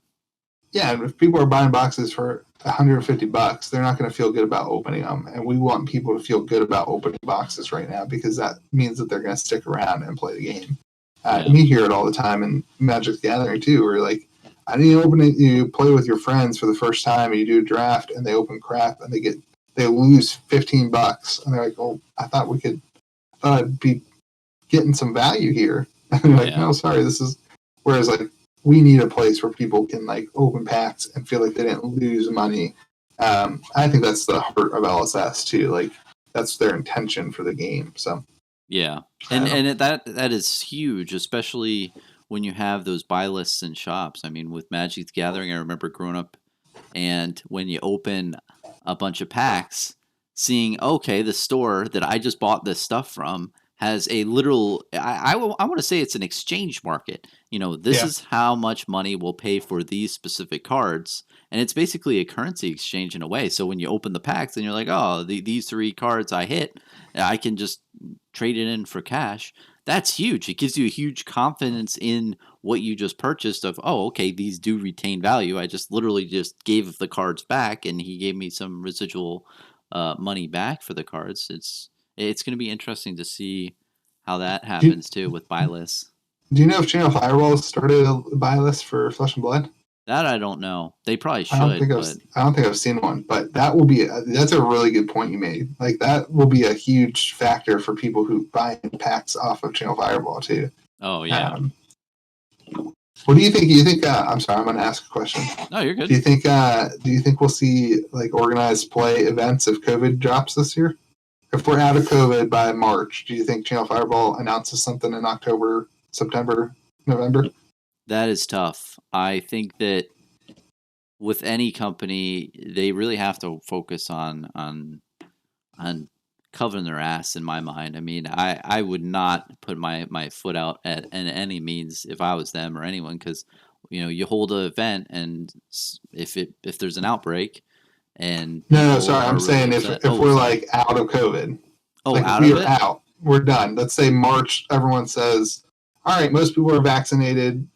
I don't want to get in a conversation about vaccines, but if the government's like, hey, you can have stuff, you can do things as long as you do this, that, or that, and most people, if we see like movie theaters back opening and expos opening, and it wouldn't be a risk for COVID. What do you think? That's a good question. I think that they're going to at least have organized play events regionally at the local game stores, but Channel Fireball holding like an actual Flesh and Blood event, like the whole US has a big event for Flesh and Blood, like that kind of thing. Yeah. I think they do it. I think that this year they do have to focus more on the players, and that would definitely get everyone involved. And I don't know if they're going to do it in 2021, but I would definitely like to see a Worlds. I think a World tournament would be cool. Huge for this game, but when they do launch that, I think they have to have their shit together and their ducks in a row. And I think that this year, the more I think about it, I think they're just going to try to make people to play and to get those kitchen table players into the game and getting more cards into people's hands. And probably in 2022, they might roll that out for the Worlds, but yeah, that's what I'm excited for. I never got a chance to do that for Magic the Gathering, and I was like, man, like I almost went to a Commander Fest, but I didn't actually go. I like bummed I didn't go, and I'm really hoping that we do something like that. Oh yeah, it'd be so cool. Like to interact. Like I think the Flesh and Blood fan page is so close knit. Like it's so cool. You get to know people already, and like to be able to go and hang out and play games with these people, like would be so much fun. And could you imagine, like, someone comes up to you and it's like, oh, Louis, it's you, Kitchen Table TCG. Can you sign this card for me? Or can I don't want to do that, dude. I would feel so weird signing a card. I'll sign something, but, like, I don't expect that, man. Like, I don't know. Like, I'm just a normal dude. Like, you say it all the time in your videos. I'm just a normal dude. And, like, I would respect that, but, like, don't ruin your card because you think that I'm going to be I don't even think I want Rudy's. What's the highest rarity that you'd sign? I want to ask Rudy to sign a card. Really? No way. I don't know. I think of Rudy as like I know he has 300,000 subscribers, but like, dude, like, I don't know. Like, let's be realistic. In the scope of YouTube, 300,000 subscribers is not famous. Like, he's like, he's a cool guy and I respect him and I would love to shake his hand and like, I would love to buy him a beer. I would love that. That would make my life. I don't want a signed Rudy card. I have a signed Rudy Island. It's in one of my Magic binders, but like I got from his patron. But there just needs to be a cheap card that he could sign. I'm all about cheap cards being signed and collecting those types of things. But could you imagine having like a Bazaar of Baghdad or something? Yeah, I think he had a video of that where somebody wanted him to sign a Bazaar, and he's like, "Are you sure? Are you sure you want me to sign this?" No you could see the pain, and this is like, I really don't want to put. Especially him, dude. He hates signed cards. He hates signed cards. Yeah.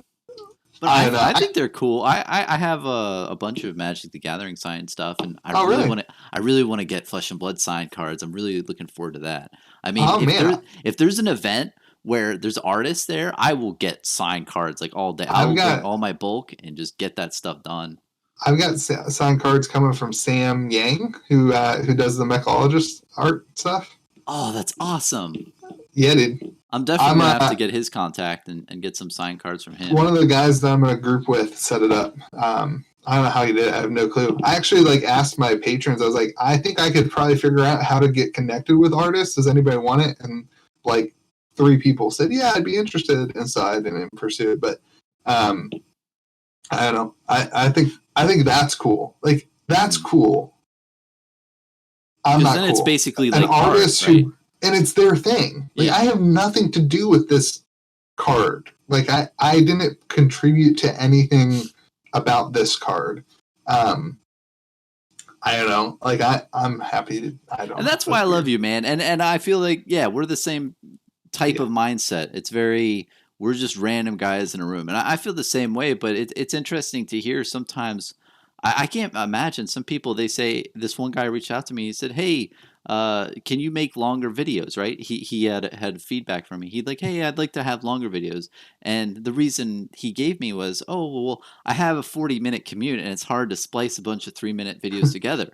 And and he's like, "I've already listened to all your other content and stuff, but it's crazy to think." In my mind, there's somebody all the way over there in Australia where I'm part of his normal daily routine. And maybe there's honestly, I hope it would be kind of weird for me if people said, hey, can you sign my card? You're right. You're right in that sense. Cause I didn't make the artwork for that. I didn't make the artwork of that at all. So I thought in the past it'd be cool to have a blank card. What do you think about those for Flesh and Blood? That would be cool to sign. That'd be cool. Where we could just do a little doodle.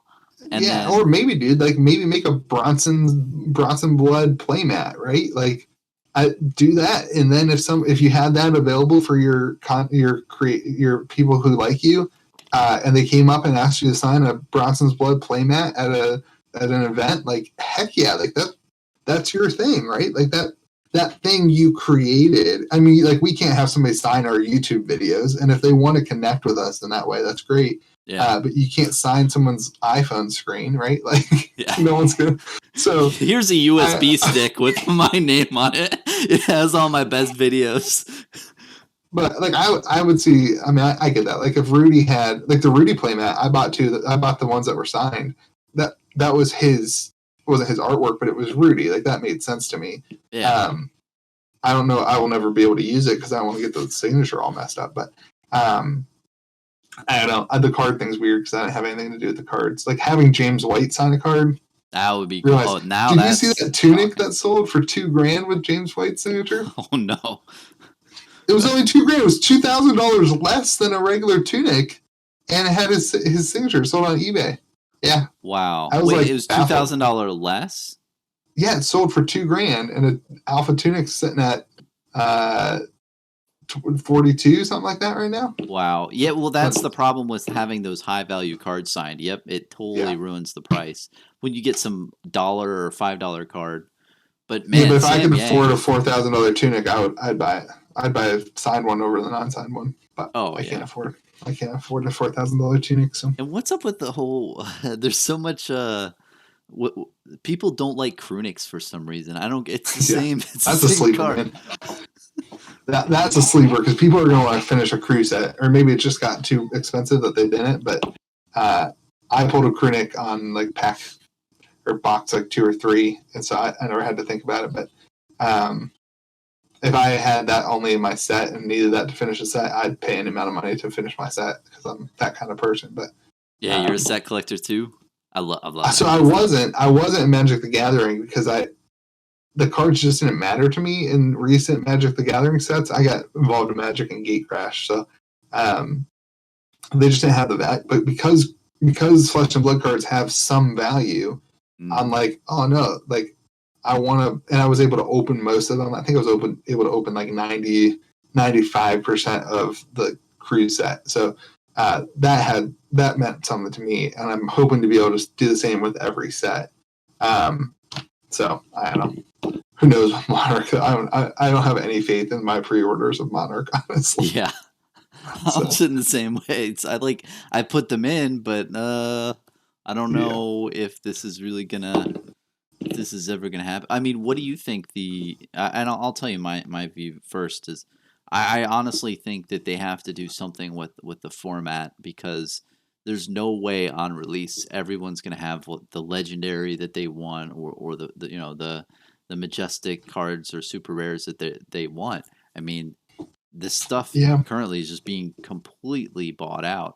And the only way I think that they could make it where everyone wins is the promo cards. There's some redemption program. I don't know if you heard me say this, but basically you take all the commons and rares from Monarch, and the people who have those cards trade them into the local game stores for promo cards. And then so the local game stores have the commons and rares that they can then give to the players who are playing the game. But I think you have to have some format around being competitive and competing competitively for just commons and rares, and that's what gets you prizes. Because I talked to a couple people, and at first I was like, hey, you can still play the game with commons and rares, but a guy was like, yeah, but if I'm at my local game store and somebody beats me every couple weeks because he has the legendary cards, that sucks. I don't want to do that. And I thought, oh, he has a good point. Like I would hate to be in that position too. And I recently competed in a tournament, and I was pretty bold, and I played with a budget deck. And did you play your red, white, blue deck? Yeah, man, I played my Merca deck. I went 1-3, but the games that I lost. Oh yeah, and it was it is so much fun. Like if you haven't played one of those, like, it was a tabletop simulator game. It was the Bash tournament. It's all the way in the UK, right? But they said, hey, 2:00 Eastern time, get on, and I was on. Everyone was there. They knew what they were doing. But essentially, it was really easy to join and participate in. And I had a lot of the people playing were so nice, and everyone was just chill. But yeah, I definitely felt that firsthand, to where if I didn't have the legendary, so I was playing Bravo, I didn't have the tectonic plating and the Goliath gauntlets, which is essentially 6 extra health. And when you have 20 health to begin with, 6 is pretty high. So, and honestly too, I think the commons for the equipment, the general equipment, are better for being really aggressive, and I didn't really have that strategy, so maybe it was that. But anyway, I've talked a lot, but essentially what I'm saying is I could definitely see that there will be angst in the player group at launch if they don't have the cards that they want to play with, and if you don't make it fair for everyone, it's just going to be more driving people away. But I don't know. What do you think about that? What do you think the solution to it is? Solve the problem, Louis.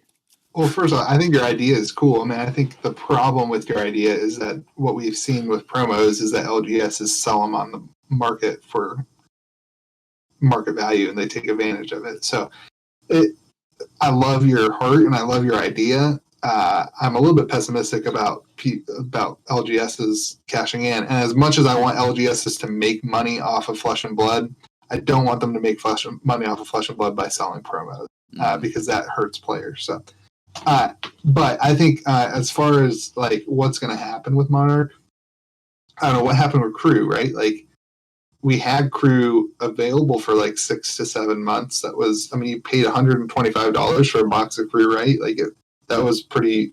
It never really shot up from that until they announced Crew was out of print.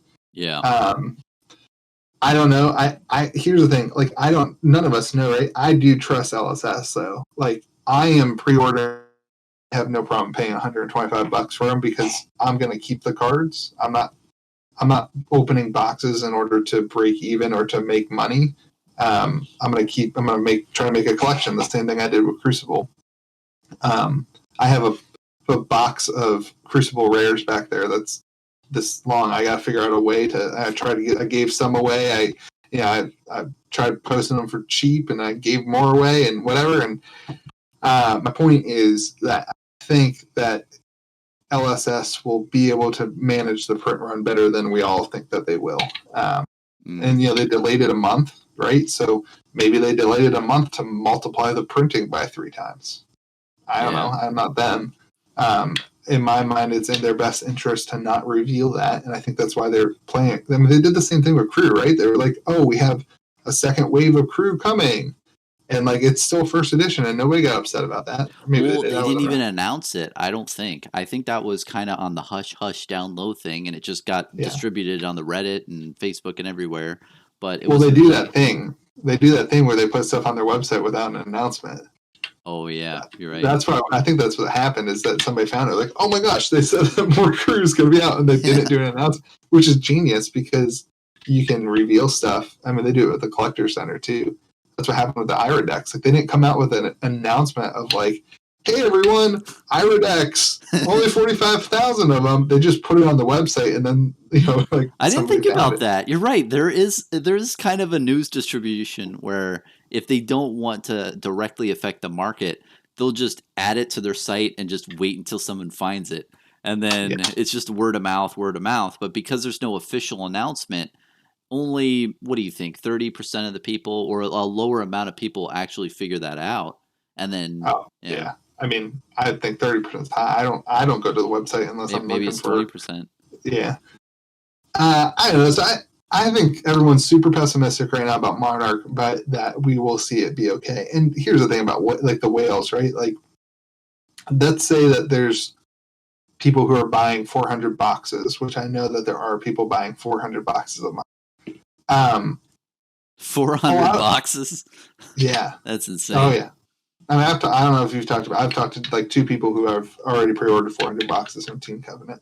Wow. And here's the thing, like that seems like crazy, but there's only 3,000 people in the Flesh and Blood fan page, and there's still enough product to go around. So if they let's say that they print, let's say that they triple Arc and Alpha, and that there's 75,000 boxes.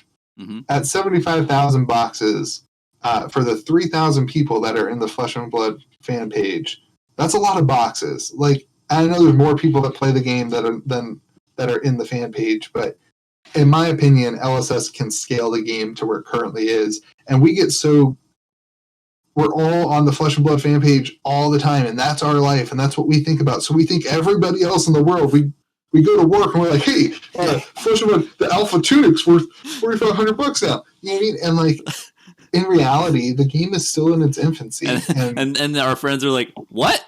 Yeah. What's $300? What are you talking about?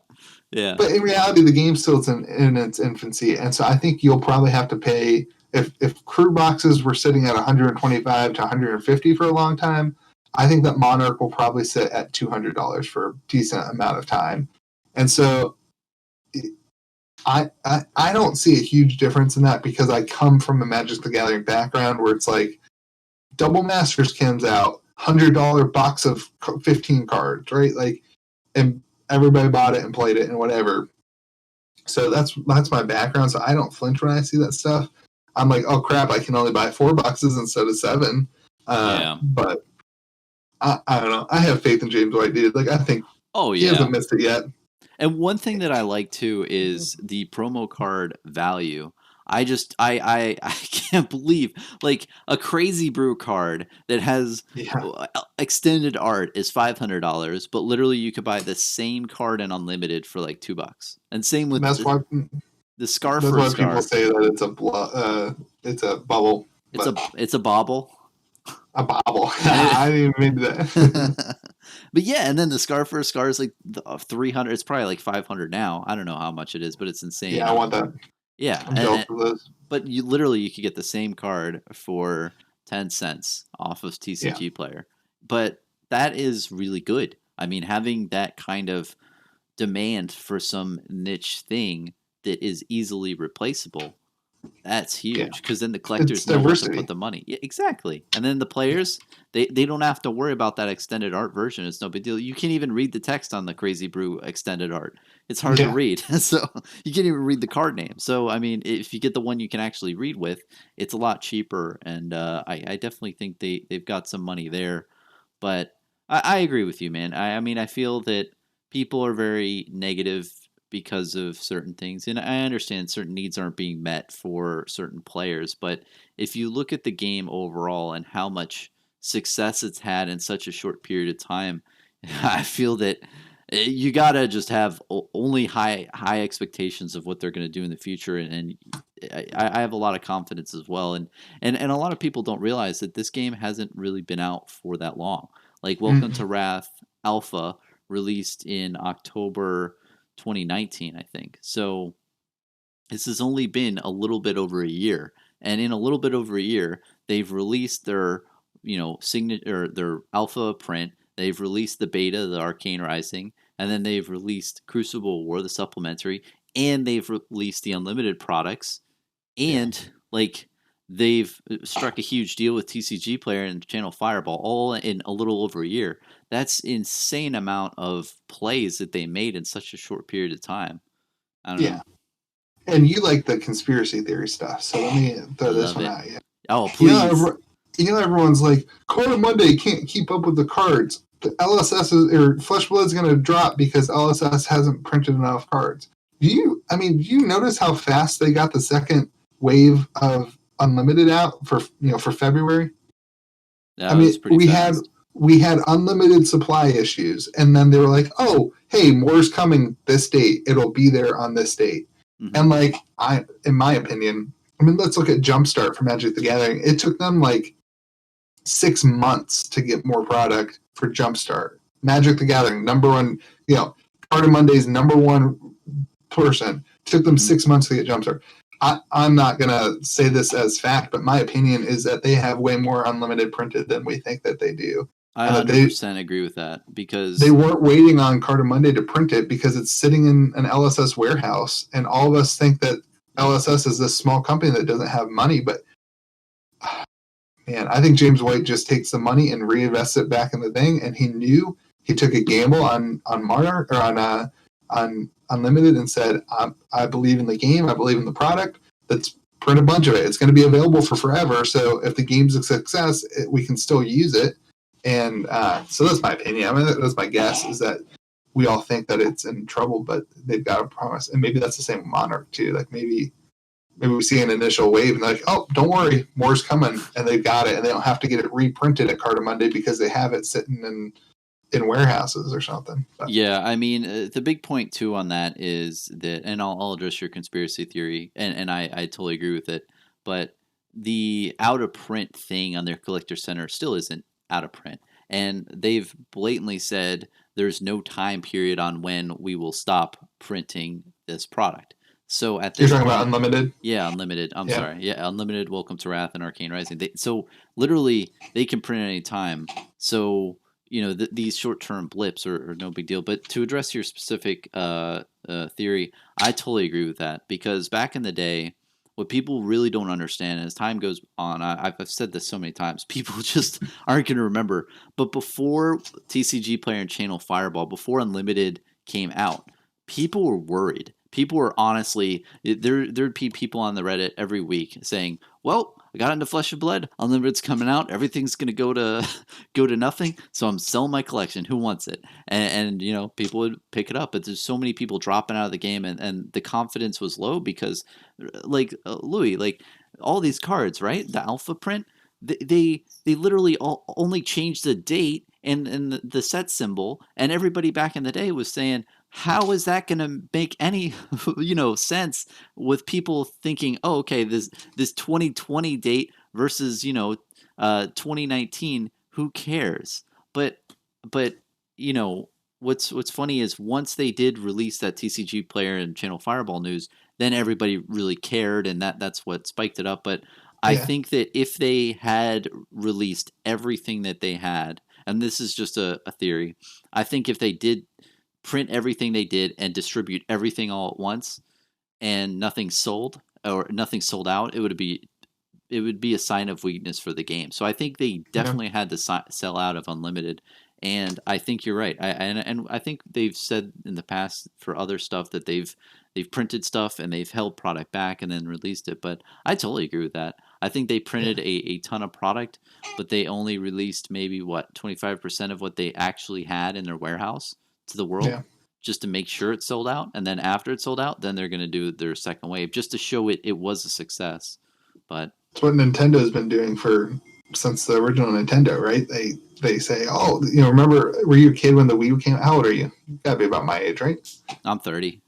Yeah, you're exactly my age. Well, I'm Oh, 29, nice. but like you remember the Wii came out when when we were in middle school, and it was like, oh mom, I want a Wii, or whatever, and you're like, I can't buy one, and like I remember being in a mall at like what's that stupid FYE in the mall, and they had a Wii in stock for $400, and I literally was like, Mom, get down here right now. They have one in stock, and my mom didn't even flinch about it because she knew that it was like out of stock everywhere, out of stock everywhere. And so, like, it's a genius model to have this stuff in place. And it people don't like the word FOMO, but like it does drive sales. And I don't know, man. Like, I just think we people give them so much crap, and the game is fantastic. Yeah.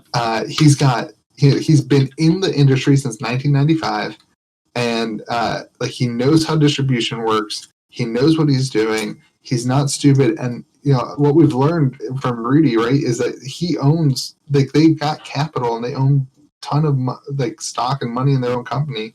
So like, I don't know, like I'm just a proponent of like, this guy knows what he's doing and he's going to take it by storm, and we're going to be fine. So Oh, for sure. And I've looked into more of the background, and it does seem like he has a lot of business prowess. And yeah, you're right. I think that isn't looked at all. If you look at the actual business of Legend Story Studios, I feel like the biggest problem with a lot of those companies, the TCG startups, I don't know what the hell I'm talking about, but I think the biggest problem is.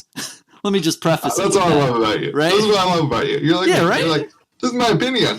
Yeah, this is my opinion. But I think that they have such a small staff. I mean, they have what, 10 to 15 people. When you have that many little people and you have a TCG on a global scale, really, they must have so much capital for years to come. I mean, I feel like most businesses like that have so much more staff and so much more overhead and all this stuff, but it seems like they're very lean, a lean company, and he's just running it great. And I mean, to what we were talking about earlier, setting up a TCG and Channel Fireball deal after only being around a year. I mean, that's huge. Yeah, he knows how to play the game, and the bigger game of corporate being a little fish in a big ocean. So I mean, all you can do is say, I think the biggest thing that you can say to people, or that I've even said to people, is look at the past, man. Look at what the game has done so far. I mean, if you look at all the success and you say, oh, well, the ship's going to sink, soon regardless, those facts aren't, that assumption or theory is really not based in facts. And I don't know. Just my thoughts. Yeah, I totally agree. And it doesn't seem like he said he has tons of business sense. It doesn't seem to me, based on being around for whatever I've been around, I haven't been around that long, but like, it doesn't seem to me that he's interested in profit taking. He wants, if you watch the video that Reedy put together, the questions, like, he believes in his company and he will go down with the company. And to me, that's like, all the money they're making, they're probably just reinvesting into the company. I'm guessing that most of the people that they work with are making low wages and are taking equity and are taking stock in the company. And so everybody wants the game to succeed, and everyone's okay with saying, hey, we made, I don't know, I'm gonna throw out a random number. We made $1 million off of Crucible of War. Instead of everyone taking $100,000, everyone is okay with saying, let's put $1 million into printing Monarch, into printing Unlimited, into printing and making sure that the game can grow, and not profit taking, but instead and reinvesting in the company and making sure that I read something today, some model is from a patron that submits that he has some business model from Harvard that he's using. I don't have it in front of me, but and so like he knows what he's doing, and I think that's important. Yeah, and it definitely seems like this is not only a passion thing, but a legacy thing. I remember listening to him in an interview, and he said that when he was starting this up, he really had a thought in the back of his mind that he has a daughter, and he wanted to show his daughter, like, hey, this is how you can make something and do something and put yourself out in the world. And there is something to, at the end of your life, when we're 70 years old watching TV in a retirement home, to look back on your life and say, I did this really badass thing, not, oh, Yeah. look at how much X dollars I have in my bank account, because that's not going Yeah. to matter later on in life. You can't take it to the grave. But when you Right. can say, I made this huge trading card game that millions of people play, and it became insanely popular, I mean, that's something you really write home about. And And not even yeah. just that, but he doesn't even seem to care about the game being big. He seems to care about being able to say, I was the reason that people got together in the flesh and blood Yep. and built relationships. And like, to me, like that's what sold me on the game, was like, his heart isn't necessarily to be the biggest game. His heart is to get people back together and building relationships. And this world, dude, it's all about relationships. You know what I mean? Like you said, you Oh don't yeah. take your money to the grave. You don't take anything to the grave. You just have the people that are at your funeral saying, I loved you. And I think that's what he cares about. Yeah. Yeah, there's a lot of passion in this thing, and that's what's really cool, is that they're really not playing by anyone's rules, and they don't really care about what their market is Yeah. wanting, in a sense. Like, they have a story, the lore and everything, and they have a drive of what they want, and a vision what they want. And I feel like a lot of other TCGs will have more of market research type things, where they're like, hey, what's new and hot, what's going to sell. But they don't care about that. They're like, no, we know what we want to do. We built this amazing story and this game for people to play. And yeah, it's going to be interesting, man. I don't know what they're going to do with this Monarch thing, but essentially it's supposed to be big, I guess. It's going to be a wild ride, buddy. It is. We're strapped in, though. We are. I feel like we're all strapped in. strapped, and we're going up the roller coaster like this. When Monarch And if it gets burns released, down, man, I'm holding it. I'm holding it all the way to the ground, and it's fine. I'm hodling for the rest of my life. But no, I mean, that is a pretty big misunderstood thing, and Yeah. it's just nuts, man. I mean, can you possibly imagine this would ever happen too? Like, when you were starting your channel and everything, Flesh and Blood was popular, but then it just it got into some crazy realm. Yeah, dude, I can't. I mean, my kind of initial was like buying the 4 Arcane Rising boxes for $123 each. I was like, maybe the game will catch on, and it'll be worth like $500, maybe. And like, here I am, and I like was I'm up whatever, I don't know, like whatever, they're almost $2,000 each now, and like, it is what it is. And like, I have zero intentions of selling those things. And that's, I think you were kind of saying, like, you can't take things to your grave. Like, I'm not a big player, but I've talked to some of the big players, and most of them don't want to sell their cards. Like, they're like, I don't care about the money. Like, I want the cards for, like, I don't even know what it is. Like, I don't know if my kids are going to want to play Magic the Gathering, but like, if they do want to play Magic the Gathering, I want to have the cards for them to play, and I want to experience with it. Like, that's worth way more to me than selling my cards for $1,000 forever. And same thing with Flesh and Blood, man. Like, I think a lot of people are like, I want the collection, and I want to pass that collection on to my kids. Think about baseball cards, right? Like, our dads, like, my parents are divorced, but if I got good grades on my exams or whatever, my dad would send me a autographed baseball from a Boston Bruins or Boston Red Sox player. Like, that was like awesome. And like, I want to be able to pass stuff down to my kids, and I would never sell that baseball because like, it has intrinsic value. Like, it has like, so not intrinsic, the other one, value to me. So that's how I feel about the cards too. Like, I debated back and forth selling my shard because I could use $4,000 right now. Like, that would be super helpful in buying a house. But like, I have a video of me opening it, and like, it fills a collection, and like, I'm not going to sell it. Like, I've decided, like, I'm going to just keep it forever, and it'll come down with me in the ship. If the whole thing goes to zero, I'm okay with it. You know what I mean? Like, I think a lot of people are like that. Don't get me wrong. There's people who are trying to make money too, but I think a lot of people are just like, this is it. So. That's why the prices go up, I think, because the product's been out there for such a long time that the people who have it now have gradually, the product and the cards have gradually shifted to those people who are just long term. I love this stuff. I want to keep it, instead of I'm holding this so it makes double and then I'm going to sell out. And Yeah. the more it has done that, there's very little that people are wanting to part ways with. And man, that shard, I mean, that's probably one of the best. I think it is the best Fable at this current time. That's big. Yeah. People say it's really pushed. I don't really like Rune Bully though, so and who wants, like, the other thing is, like, they don't do an unlimited, right, for a while, if they don't, which I hope they do. Like, who wants to play with a $4,000 card in their deck? Like, who wants to shuffle? Do you have to shuffle? Yeah, you have to shuffle it. Yeah, who wants to shuffle a $4,000 card into your deck? Like, that's a miss, I think. But luckily they can reprint it, even if they don't reprint Crew. And this is what people, I think, keep forgetting about. Even if they don't reprint Crew, they can reprint. Oh, I didn't think about that. It's not going to be reprinted. So how is that going to... But they could put it in any set. I mean, they could put a shard in any set they want, right? Look at Magic. And even, like, people are complaining about the equipment, right? The Majestic equipment that was short printed and Crew and whatever. Like, if they want, they could make a Monarch buy a box promo, one of the non-foil Metacarpus Node, right? Like, they could just print those and put more into people's hands with no problem. Even though it's not from that set, they could still put more into the marketplace. So I'm not worried about that side of stuff. But. I mean, here's a conspiracy theory. What if Crew Unlimited has already been printed? It's just a rainy day fund. I like it. Yeah. I like it.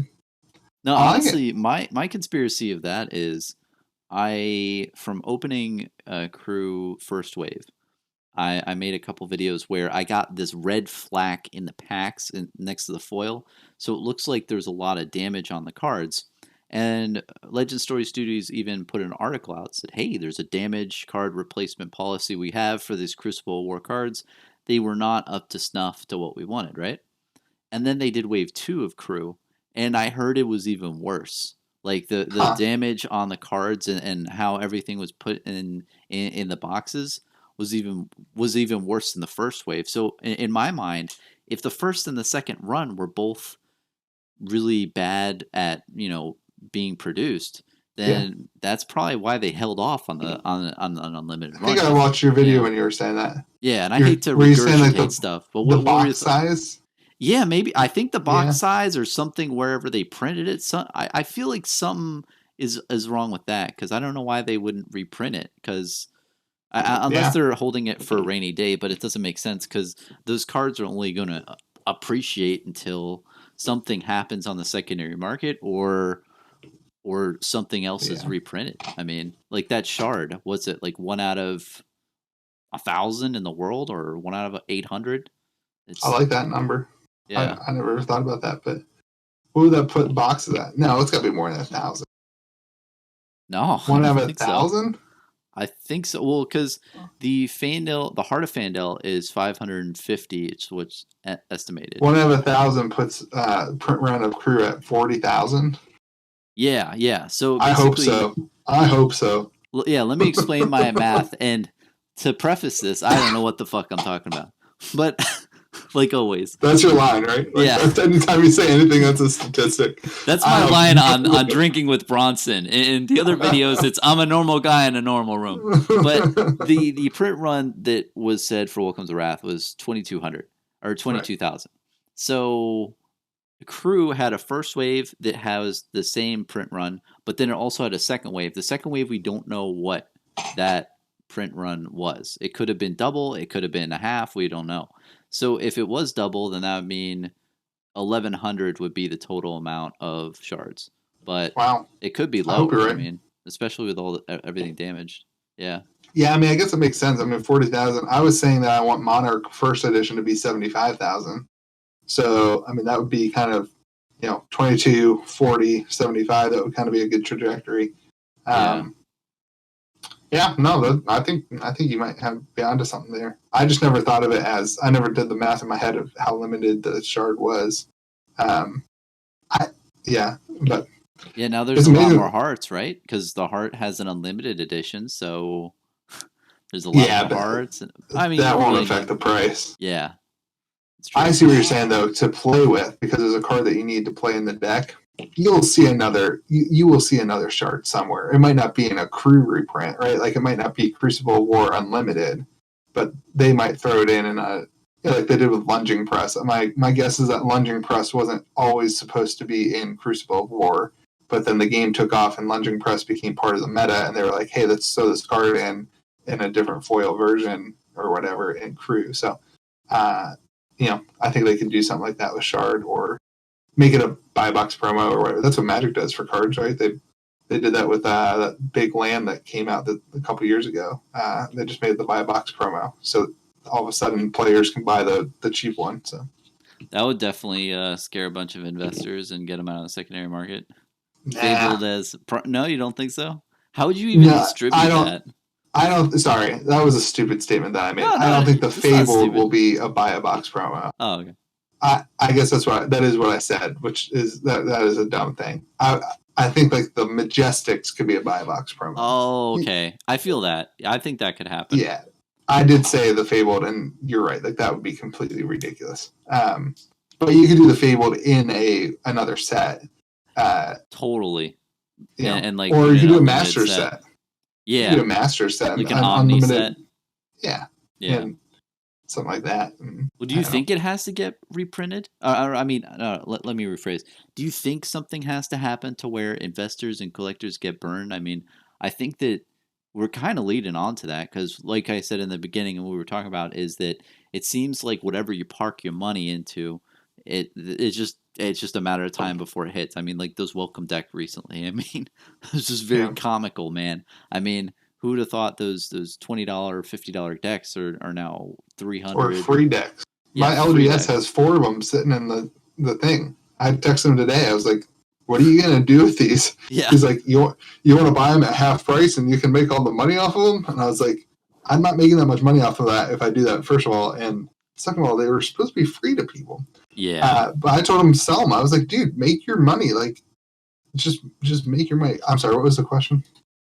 That's a good question. Do you think investors and people have to be like burned? Because in my mind, no, I think so. Because if you hit the button every single time and it's giving you food, you're always gonna hit the button. But if you hit the button and what do you mean by burned? Like they're gonna have to buy a product and then it's not gonna appreciate in the next 3 months. Like it's just gonna stay stale or drop a little bit. I hope they do that with Monarch. Honestly, they won't, but I hope they do that with Monarch. What I would like to see is it's 2 things. I would like to see they won't be able to enforce it, but that's okay. A maximum purchase limit for stores to recommend or to ask stores to say you can't sell the same person more than 4 boxes, like at a time, whatever. And Team Covenant, like they should have told Team Covenant max it out at 8. You know what I mean? Something like that. Because Team Covenant's selling boxes and the promos. Like I said, there's people who got 400 boxes from Team Covenant, and they're going to get 400 promos and just sell the promos and cover the cost of their boxes and being at 0, which is great if you've got $40,000 laying around. But you and I don't have 40 grand laying around. No. So I think I would like to see them limit the first edition boxes, and they won't be able to enforce it, and that's fine. They can't enforce LGS is selling their promos either, and that's okay because only a certain number of bad apples will do it, and that's okay. And then I would like to see them make a print run that's stupid and it be I think a 75,000 print run would be pretty stupid right now. Honestly, I think investors would start getting scared. Nobody can buy out 75,000 boxes when we have 3,000 people in the Facebook group. And you would see prices stabilizing at the 150. I think first edition boxes should be $125 for 6 months. And at that point, hey, this is out of print. I think Crew is perfect, honestly. Like everyone complains about Crew. I don't complain about Crew because I got lucky with Crew. Yeah, same.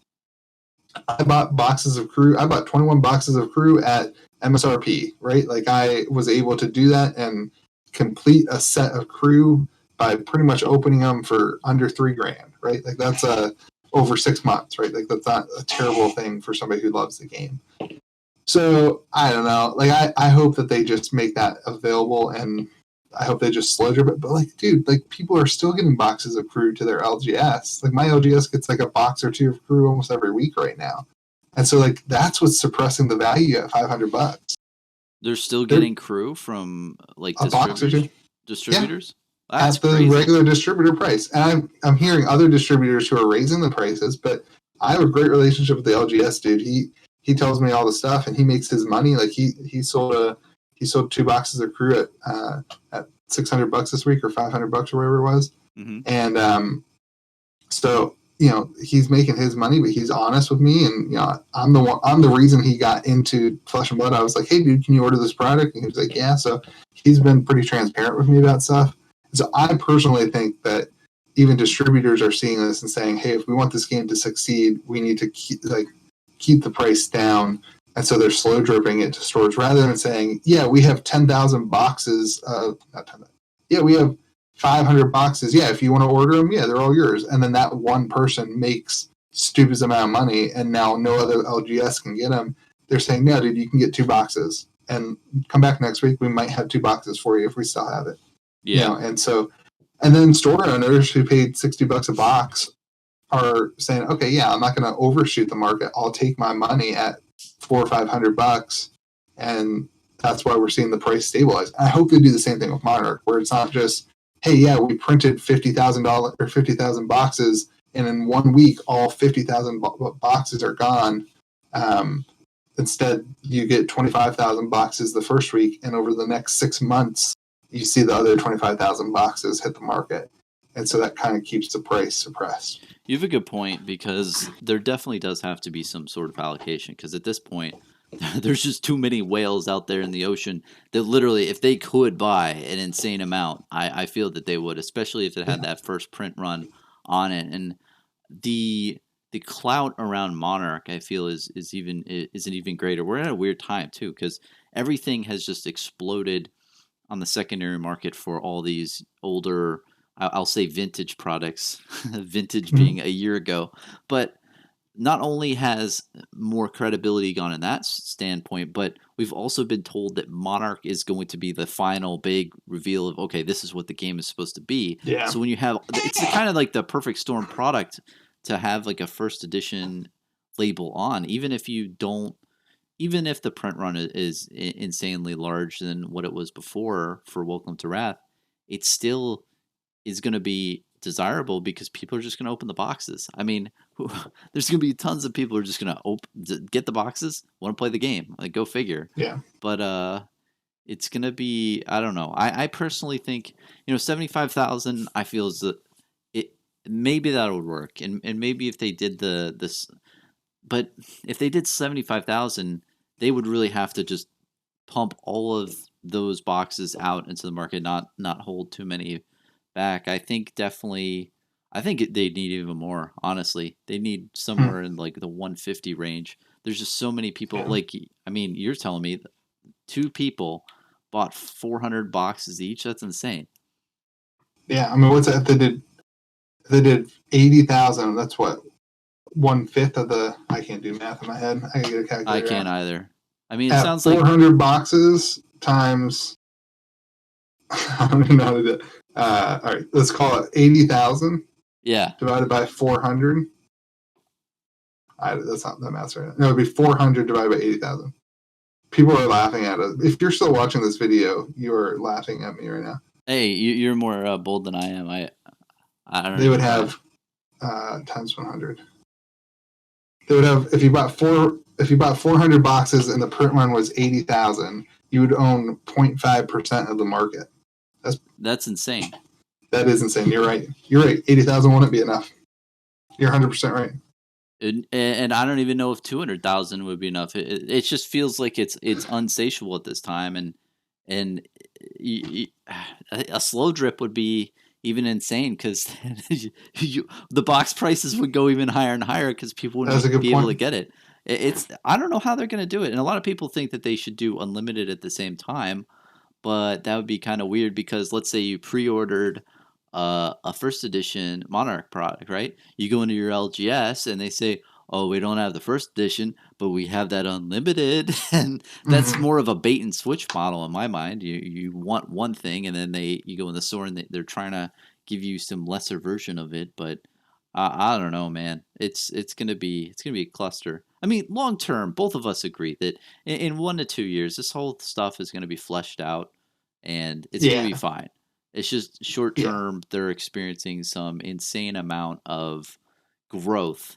And I do think it's because they're just doing too good of a job. And I Yeah. mean, I know that that can be frustrating to a lot of people, but just hang on for the ride. I know you and I are buckled in. We got It both of our reminds harnesses on.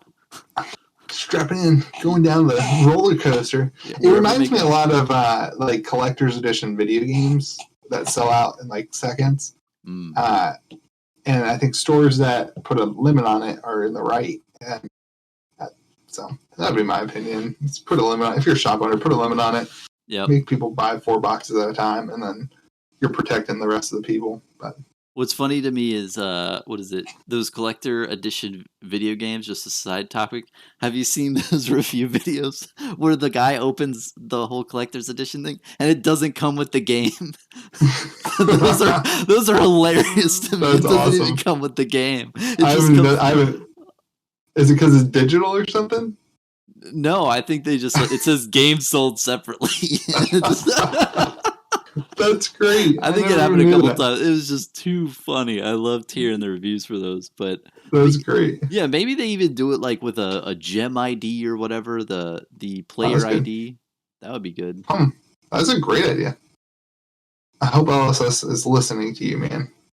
I don't think they do have to. I'm just a normal guy. James White I is a know. badass, and he's the captain of his ship. He's gonna steer clear of stuff. Yeah, it'll We be have all right. faith. I think Monarch will be sketchy, but the rest of it will be all right. Oh, for sure. Yeah. So, one other topic I was thinking, and do you, if you have anything for me, I was just wondering, streaming, man. How do you think streaming is compared to video making? So let's go back to Mhm. content creation. Like streaming, I've done one other time with the Outcast Haven group, and I thought it was fun. It was a lot of cool talking with them. But man, I'm just very nervous of how it's going because if my videos aren't going good, I'll just exit and Yeah, just start over. It's no big deal. But with streaming, it's live and you're really yeah. on the timer. Like how do you like it compared to video making? Personally, I don't like it for a lot of the same reasons. Also, I like to make videos at like 1 a.m. and post them at like opportune times for views. And my days like at 8 o'clock at night, that's probably the best time to stream, and it's kind of hard to fit that into my life schedule. But I really enjoyed the stream with Mitch and Midtown Merchant where we were just cracking packs and having fun, and we were like able to like interact more with the comment section and not interrupt the video. The stream with DM Armada I loved. I love DM Armada, but gameplay is just kind of boring to me, like watching gameplay. And so I get like really nervous because like I don't like watching gameplay videos. And so I get like really nervous and like, what can I do to make this more interesting? Okay, let's crack a pack and rip it and give it to somebody. You know what I mean? Like I just like I just get nervous because I don't want to bore people. I want people to enjoy the content. And so I struggle with that. Well, that I don't know. seems really tough. I mean, holding a stream where you're doing gameplay, and I've what is it? And with Mitch, it must have been really nice. And yeah, Mitch is an awesome guy. I love what he's Yes. doing, but it must have been a lot easier then because Mitch is just doing the pack openings and you can commentate and see. It doesn't require too much brain power, but I can't imagine, playing Flesh and Blood with the cards and then thinking, okay, what am I going to do on my next move and all this stuff, and then also looking at the comment section, commenting back, and then opening packs. It seems Yeah. like you're doing 3 different things at the same time. That's And then interesting. I was also trying to type the card in to have a live card for people to be able to see the card. Oh So, yeah. so I don't know. I really like it. I enjoy the interaction with the people. It's also delayed though, so I did one video once where I did a box open. I gave away all the packs, and they had to claim it before anybody else. And instead of doing it live, I did it as a pre-recorded video, and then I got to hang out in the comment section like really real time with them. Like they would type a comment, and I could type immediately back, as opposed to like a live stream where it's like delayed by like 30 seconds or so. And so I like that. I don't know. Maybe we'll see stuff. I think Twitch is a little bit better than YouTube for streaming, so maybe eventually something will happen on Twitch and we can all do stuff on Twitch for Flesh and Blood. But yeah, 30 seconds delay sounds tough because if you announce the winner or if you announce the, you have to wait 30 seconds and then you have to figure out what to say. And then you have to like double back on the original thing. Yeah. But I honestly, I thought it turned out really well. And I thought it was cool how you guys both played Flesh and Blood over webcam. And yeah, that's cool. It was good. It was good content, man. Thanks, man. I appreciate it. I hope to do more stuff. Like I said, I hope to just, honestly, I like more just like interacting with you guys, like the other content creator. Like that's super fun for me because I think it's just a different field than it is for normal everyday Joe to like be like, hey, yeah, like I hate editing videos and be able to talk about that. But yeah, I hope to do more. It's definitely not my focus. It's definitely not going to be my focus. I definitely rather just talk to the camera and post a video and reply to comments. But I'm with you though. I love exploring new kind of contents, even if it's not something I'm good at. It's nice that you can try something because, hey, who knows? Maybe you make something and there's a bunch of people who say, wow, like this is awesome. I love this, that you do this. And then you start doing more of that. Because I know when I first started, I didn't talk too much about the secondary market. Like I made a bunch of different videos. But then literally there's, I think a bunch of people who were like, hey, I love these secondary market videos. Please make more. And because at that time, back in September, like nobody was really talking about it on YouTube. And I was like, oh, okay, if you like these, then literally that was like the best content I could ever make. Because literally I went on eBay, I just searched for a random Flesh and Blood product, and I turned on my mic and I was like, hey, this is what I think about it. And that's it. Yeah. And then turn it off, look for another product, and just talked about it as a collector. Because I was trying to collect that stuff anyway and buy it up. But then once everything happened, man, I just got totally worried with the secondary market. It was just so much stuff was happening. It just went bonkers. It's just comedic level. But I feel like you are really great at summarizing it as well. And you and I keep it high level a lot in our videos and just explain overall what's happening. But I don't know. Yeah, I think it's important that we don't. Yeah, like you said, I think 2 videos years ago, but like not influencing the market. Like that's why I just try to keep my opinions out of my public videos.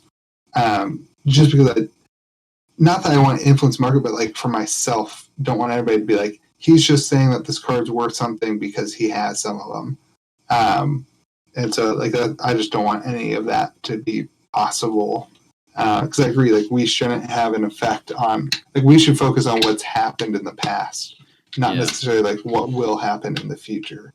That's why, like with Monarch pre-orders, I said, I don't know what's going to happen, but I know for me, like the difference between $25 and $125 and $100 isn't enough to not secure my product. So. Yeah, and it's definitely up to everyone what they want to do, and I'm definitely not. I've said stuff in the past that I'm like, oh, geez. Well, and that's why I stopped. I started to do that kind of stuff, and I started commenting. But like I said earlier, I mean, I talked about the Eye of Ophidia, and I was like, oh, $500. That seems pretty high right now, and I don't know if this is gonna do anything. And then I would look back on my older videos, and I'm like, oh my gosh, I can't believe I said this. And it's like, I hope I didn't influence anybody's thought process of do this. But at the end of the day, I say, I give all disclosures and say I'm a normal guy and this is a room. So, I mean, if people are taking advice from me, then I don't know. Yeah, and I think people know that, though. I mean, I think Rudy's kind of what people everybody's an adult. To. Like, at the end of the day, you have to make your own decisions. But it's a lot of fun to look at because as a collector, I don't have as much money like you were saying earlier. Like if I did, then I would just buy whatever I want. But it's nice that you find deals in certain places and you get deals in one place and then another place and you get what you want over time. But it's a lot of fun. Yeah, it absolutely is. It's a crazy, wild ride. Yeah. Well, I appreciate you talking with me today, man. Hey, is there anything else you want to like plug at the end of this? I want to. Dude, no, I just want to plug you, man. No, don't plug me. You are. It's just so much fun to talk to you, man. I've been looking forward to this conversation for a long time. Me too. I just want to plug all the content creators and just say, like, go love all of us and just be like absorb as much content as you want and dude, just like let's just all work together and make this game just give people content so that they're excited about the game. And like, I really appreciate that about you. So Thanks, that's what I want people to know, is that all of us should be about each other. And I appreciate this series that you're doing where you're having other people in the community on, because that's so important to like be a community that values each other and is kind to each other and is encouraging to each other, rather than a community that's competitive or like, you know, let's just all hang out, and hopefully this thing, you know, goes on a wild ride and we can all be at the Channel Fireball event sometime denying people autographs. Oh yeah, I'd love that. And I mean, you're right. There's so many great, and then like there's the Flesh and Bones. That guy's doing some great stuff recently. And well, let's plug what we got: DM Armada, Red Zone Rogue, Dead Summer Art, Kitchen Table TCG. Off the top of my head, that's the crew. Flesh, the Bones guy, his content's good. Like I was like, it's really good. It's really good. Like he's gotten really good really fast, and he's a good editor. I really like his. I like his what is it? His commentary and just everything. He's doing really good. I can see him, and let's just all go, man. Let's all. Rave Win is really good. I like his budget decks. I don't know. Yes, and Intrinsic Gaming. I mean, his gameplay is pretty good. Oh yeah, it's really good. And I don't like gameplay video. Yeah, I can't keep up with the gameplay videos because they're like 30 minutes long, and I'm like I don't have that kind of commute, so I work from literally this chair. So it's like, you know, I can't keep up with the 30 extended minute videos, but I think Blitz is where it's at then. Yeah, because just fast games with people who are really good at the game who can just do turn after turn. And Blitz, you could get down to a 15-minute game, but I'm totally with you. Having a 30-minute or 40-minute video is tough. What's the podcast? I listen to it every Session Blood. Session Blood, dude. Session Blood is amazing. Fantastic. Go check them out. I wanna do this with them, dude. I want to sit down. Have you talked to them? I haven't. I gotta reach out to them. They plugged me recently, and I was so happy. I was like, I can't believe you plugged me, dude. Yeah, so Session Blood's the best. Session Blood. Those guys are smart. Like, you have like this super they've been playing the game a lot longer than us. Oh yeah, and it's just insane. And they're in New Zealand, so they can actually play the game. Yeah, go figure. They can go to those Blitzathon events and meet the people there. That must be awesome. It is cool. Someday, man, it'll happen. I have faith. Well, man, I really appreciate you. I feel that